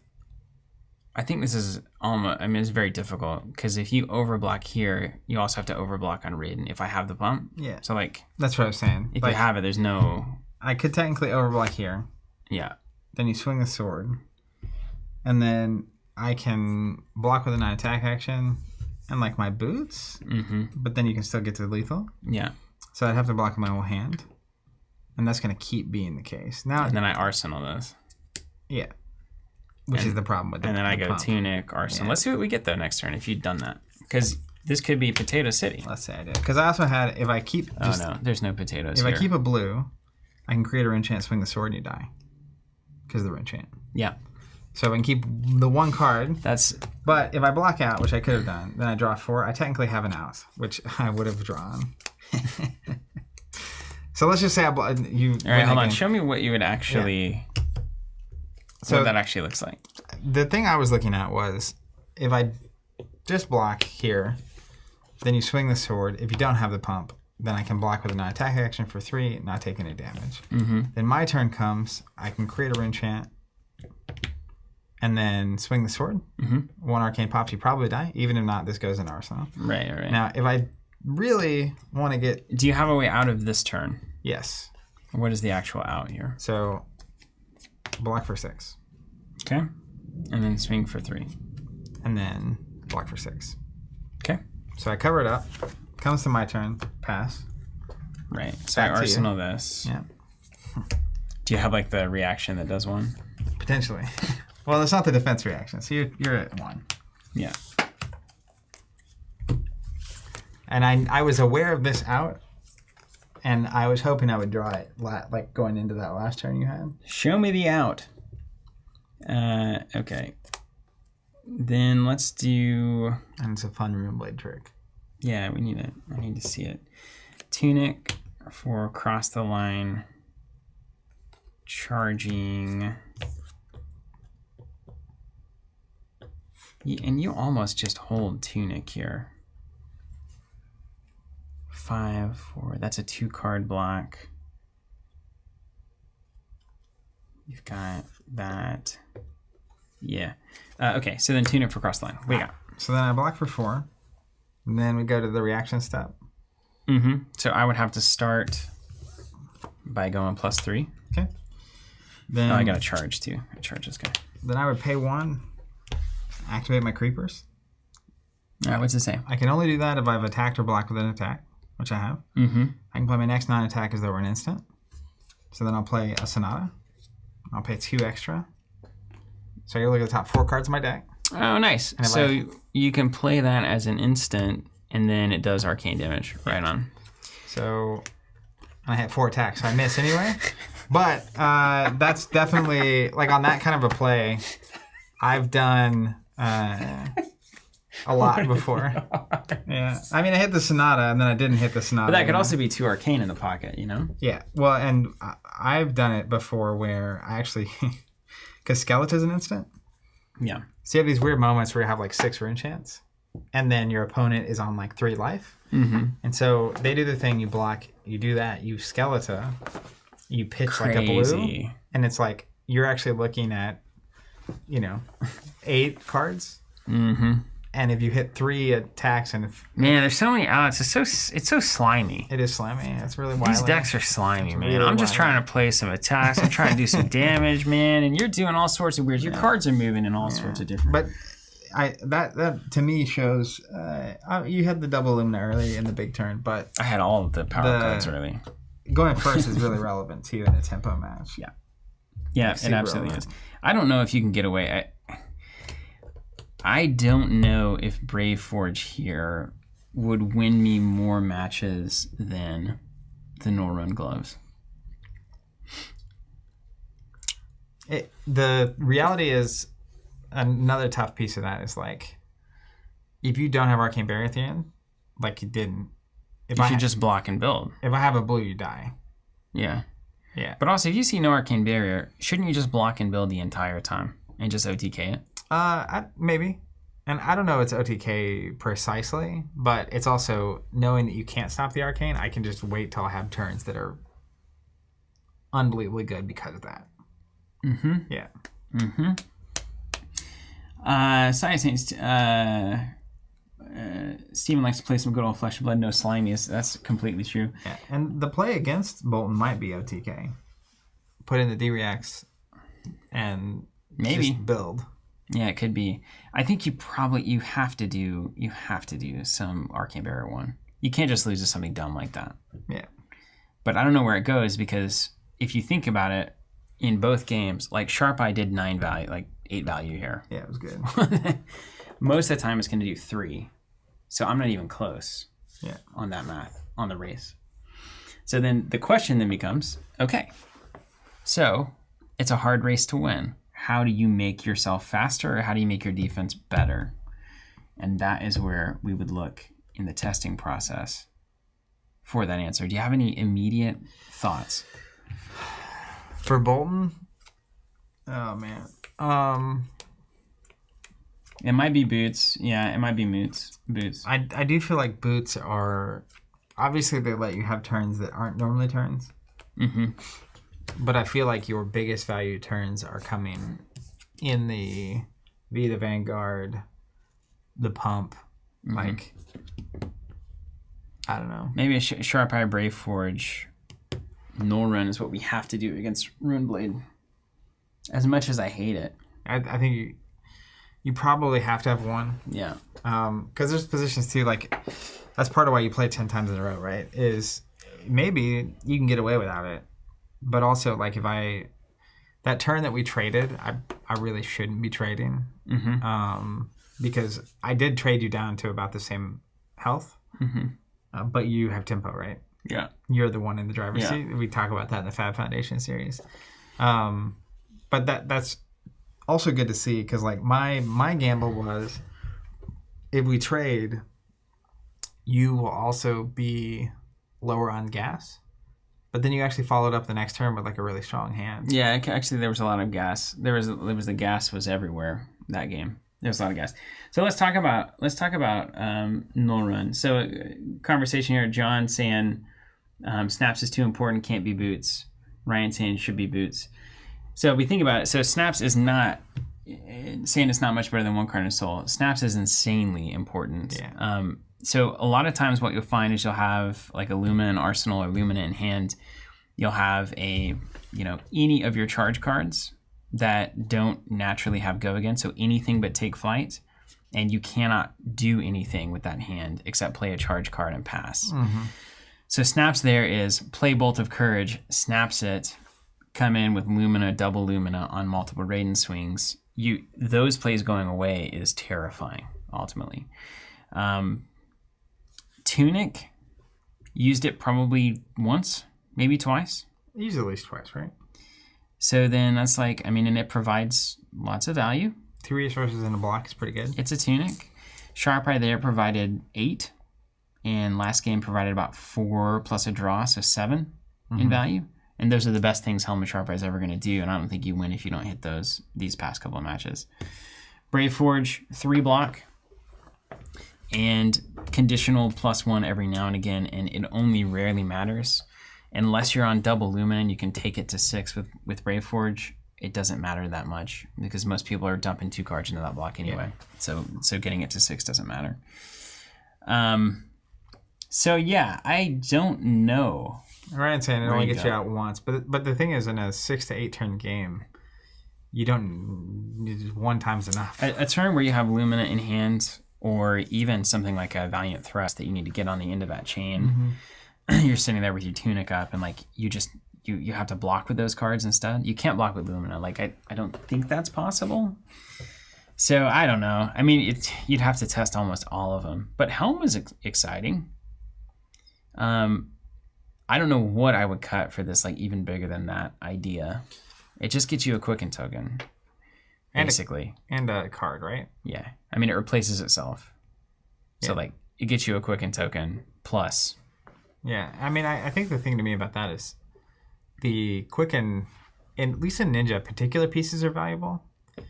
But in this, that seems tough to me. Because you're making your Lumina Ascension turns worse. You're making the V of the Vanguard charge up harder. And you're replacing cards. Yeah. So you got to replace pumps or end combo pieces or start combo pieces or charge cards. And where in the world do you find that space? Yeah. I guess you'd have to cut probably Illuminate is maybe the weakest card. Battlefield Blitz did some work for me these games. Yeah. I was digging it. Yeah, the turn that you pivoted into that you weren't going to use that. Yeah. It was very good. Yeah. Yeah, super good. Joshua, did you put Fate Foreseen in to help with Helm of Sharp Eye? Yes, I did put Fate Foreseen in. I didn't play a single 0-for-4 defense reaction either game. I didn't see it on the first game, and I had it at the end of the second game where I needed to charge it to threaten lethal. Yeah. So it's tough. I mean, it's really tough. It's the cool thing about Bolton to see is I feel like you're putting out a lot of damage. Yeah. It's a great deck. It's been kind of ticking since Monarch. Yeah. It's not really changed very much. Yeah. He's solid at blocking, and then he can bring the heat. Helm is a change. So I do think that's better than Skullcap. Even on the swinginess of that. I think you do run Fate Foreseen if you're going to run it at all. If you're going to run the 0-for-4s at all. It's crazy that you're saying it's better than Skullcap, right? That's awesome. It has to be, right? Skullcap's a conditional 2-1. It's going to do more than 3. Yeah, well, it's because Bolton's good at getting punched early. So you'll probably get the 2-1 value out of Skullcap. So is 2 health every time worth 8 to 9 80% of the time? Mm-hmm. That's the question. Yeah, it's it's probably another component of that is what's the value of 2 health? Against the Runeblade, 2 block is not super significant. But a 2 extra block in the Guardian match. Yeah, to get over above the dominates. Getting past the dominates. Yeah. It's more than just the 2 health. It's actually saving you 2 cards in hand too. Yeah. That kind of stuff. So I would bet that piece might end up being matchup dependent. Mm-hmm. When you need to be able to speed up. And I think that's good. It's no, not that it's bad for the game, but it's just another thing I got to fit on my sideboard. Yeah. I'm like, no, I was so close to having a perfect sideboard. Now I got to get this stupid Skullcap back in here.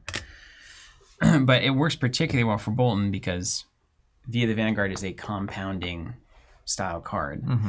And if you ever do, and you can, if you find the moment where you can double charge on V, that is just butter. Yeah. Everything at +2, ooh. Yeah. If you can hit those things. If you can go wide with it. Well, that's really interesting to see. So I like Eye of Ophidia, actually. That's kind of interesting. are you... yeah, that's actually not bad. Yeah. Especially specifically with that. Yeah. Because you pitch to play it before the ability triggers, and then you opt to. Yeah. It's pretty good. Yeah, plus you get to put Eye of Ophidia in your deck. And I love it. Every time you see that, that feels good. But, you got to drop a blue that can do anything. So are you playing... You lean towards Bolton? I think I'll play this at the Pro Quest. This is your what you're focused on? Yeah, sure. I'm somewhere between Viscera, Briar, and Start the Show. And Old Bravo. It just feels like it always has a chance to win a game. I like decks like that. Azalea has a chance to lose every game. And then Dory Access, I think it's certainly close enough to be there. But it almost doesn't... I don't think Dory Access would beat... If you were to get to the top 8, I think you'd have a very tough time. It doesn't have the weird, crazy moments. Dory's very linear, right? It's pretty linear deck, yeah. It's kind of like Bolton, but it's more static on the front end and the back end. So it doesn't go as crazy, but it also is more consistently generating some value for you. So I don't know. I love that deck. I think that kind of a play style is awesome. Yeah. And I would be into it, but... I'm a big fan of Raiden, though. Yeah. That's what I always come back to. All right. And I think the other thing you have in your advantage, right, is like the amount of practice people are having against Bolton is low. Yeah. True. And so they're gonna any little 5% increment of advantage you can get is good in a bigger event. Trying to squeeze out some advantage. All right, let's zoom out here. All right, so can you talk about Briar? What are your thoughts on Briar right now in the metagame, etc.? Briar to me is right back into.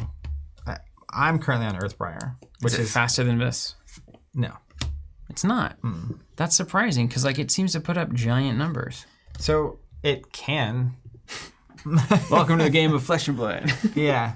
I think one of the big things that Briar has that's really good is, even with a single embodiment of Earth, her non-attack actions blocking for 3 or 4. Like I have Whisper the Oracle becomes a 4 block, the Pulse becomes a 4 block, that kind of stuff.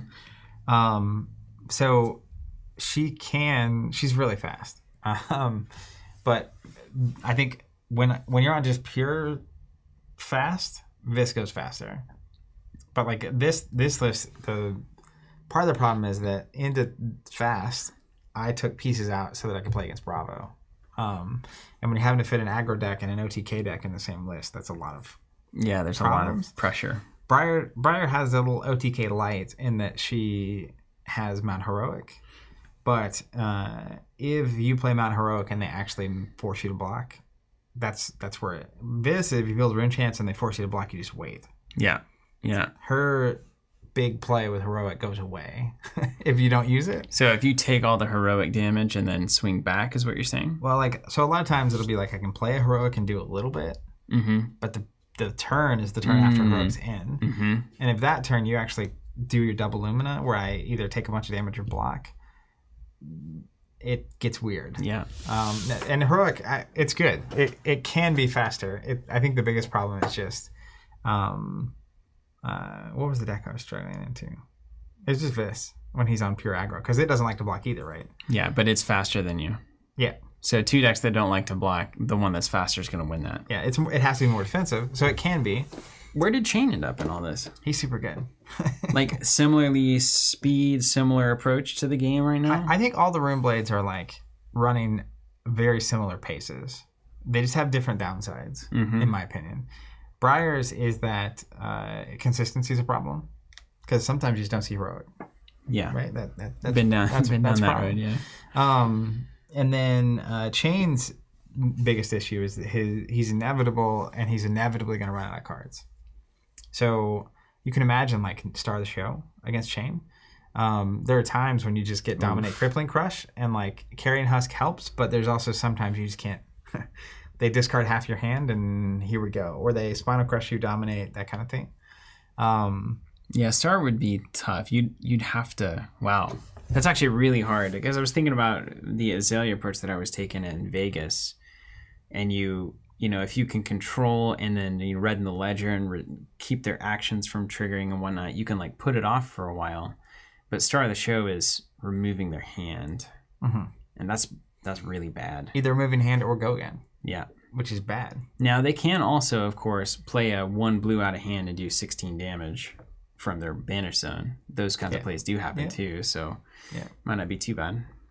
Yeah, it's just the other thing about it is the start of the show is way more aggressive than Old Bravo, and so it just depends. If they can do dominate nasty hit effects early, they get a health advantage, and they can also just start blocking.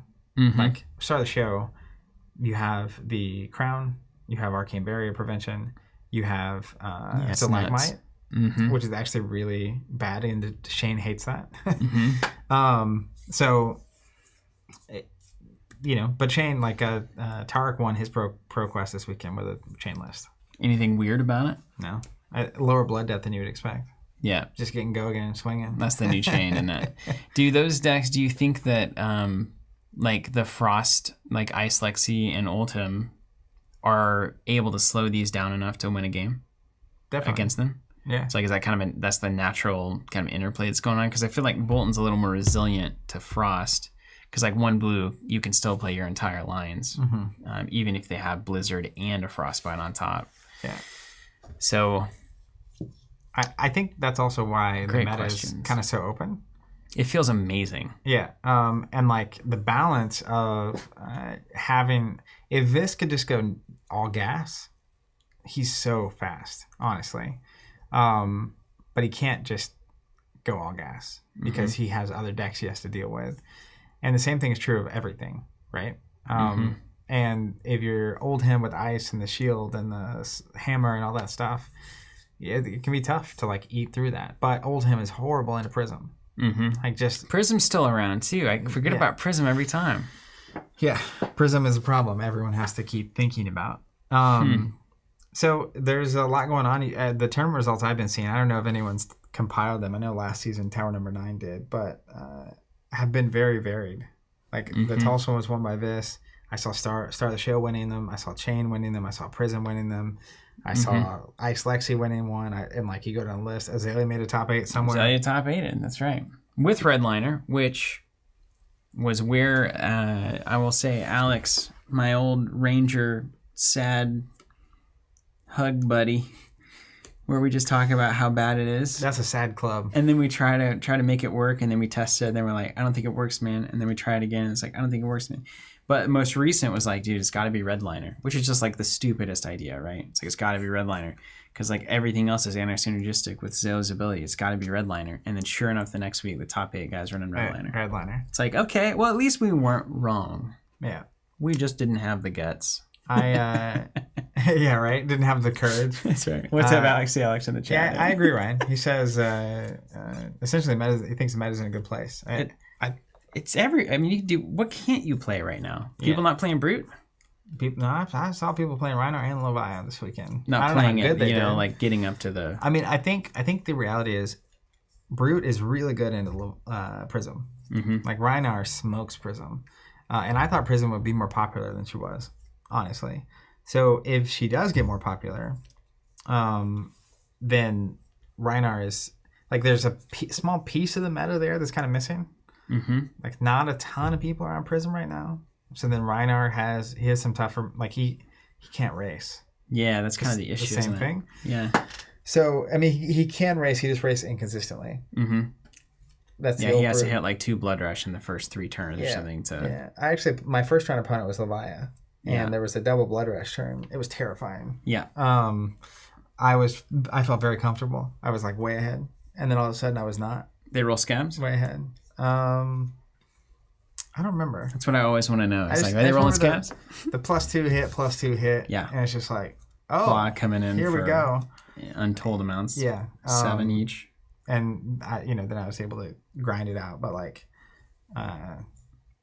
it can move as fast sometimes. But if you're going to win a big event, it's got to be consistent. It's got to be super consistent. Yeah. All right. Well, hey. For the people asking, I'll plan on playing Brian next week on stream. Just to show it. Cool. When's the ProQuest here in? When's our ProQuest? March 12th, Saturday, March 12th, and then Saturday, actually March 12th. that Sunday there's one in Edmond down the road. So there are people that are coming to ours and then staying in Tulsa or staying, doing that whole thing. That's it. If you're looking for a road trip to make, come down to our event in Tulsa. The next day on Sunday, there's an event, same thing in Edmond, which is like an hour away, about an hour, hour and a half. So you can get 2 events for the price of 1 trip. And then you leave Sunday night, you've won both events. That's right. You're a legend. 2 cold golds. You beat Zach, you beat Steven, which puts you in a club of thousands of people. Yeah. Just untold thousands. And then you go back home with your cold gold. What was the cold gold recently you told me about? The Norman Hood? Norman Robe, which is really, Norman boots. It's almost people play awesome it. for how bad it is. Yeah. I think the winner of all these events gets a cold gold foil, random, common, rare, or majestic equipment weapon. Cold gold downblade looked awesome. Cold gold Anothos looked awesome. But yeah, someone got cold gold Norman Robe, and then the Iron Rot chest is also going to be devastating because if you own a tunic, there's just at least the Norman Robe, you could feasibly be like, you can't get rid of your chest piece and you need Arcane Barrier 1, so maybe someday someone plays it. Yeah. But man, that's a hard. It's really a hard collector's spot. piece, isn't it? Yeah, it truly is. All right, well, let's get out of here. Thank you so much for joining us for a couple of games of Flesh and Blood. The game, I'm going to be honest. All right. It may Only be now, hours in. I tell you what, Tales into Everfest spoilers, I was like, I don't know. I don't know. Like, is this going off the rails? Because, like, it had, you see games go off the rails, and it's like, I don't know. There's all these Blitz heroes, and but this is the most fun, I feel like, going into a Flesh and Blood mindset of what deck do I want to play? What are my options? What's my sideboard? It's super good right now. I agree. It's the best it's ever been, I would say. I think that a lot of people were scared that Prism was going to dominate, and then once the start of the show hit, that start of the show was going to dominate. But then at least weekend 1, and of course, we've got like 4 more weekends of ProQuest happening, and then the weekend after that's Indianapolis, and then a month after that's the Pro Tour. So by the Pro Tour, I think it'll mostly be solved. As solved as it's going to get. Yeah, because solved doesn't necessarily mean it can be solved. Right. You'll know your risks and rewards, but so I'm excited to see what the meta looks like going into Indy and Pro Tour. yeah. And based on what we're seeing right now, it's clearly not clear. Love it. Yeah, That's which where you is want a exciting. game to be, right there. Take care, everybody. Hey, we'll see you next time. Join us next Tuesday. Join us tomorrow. Join us Thursday.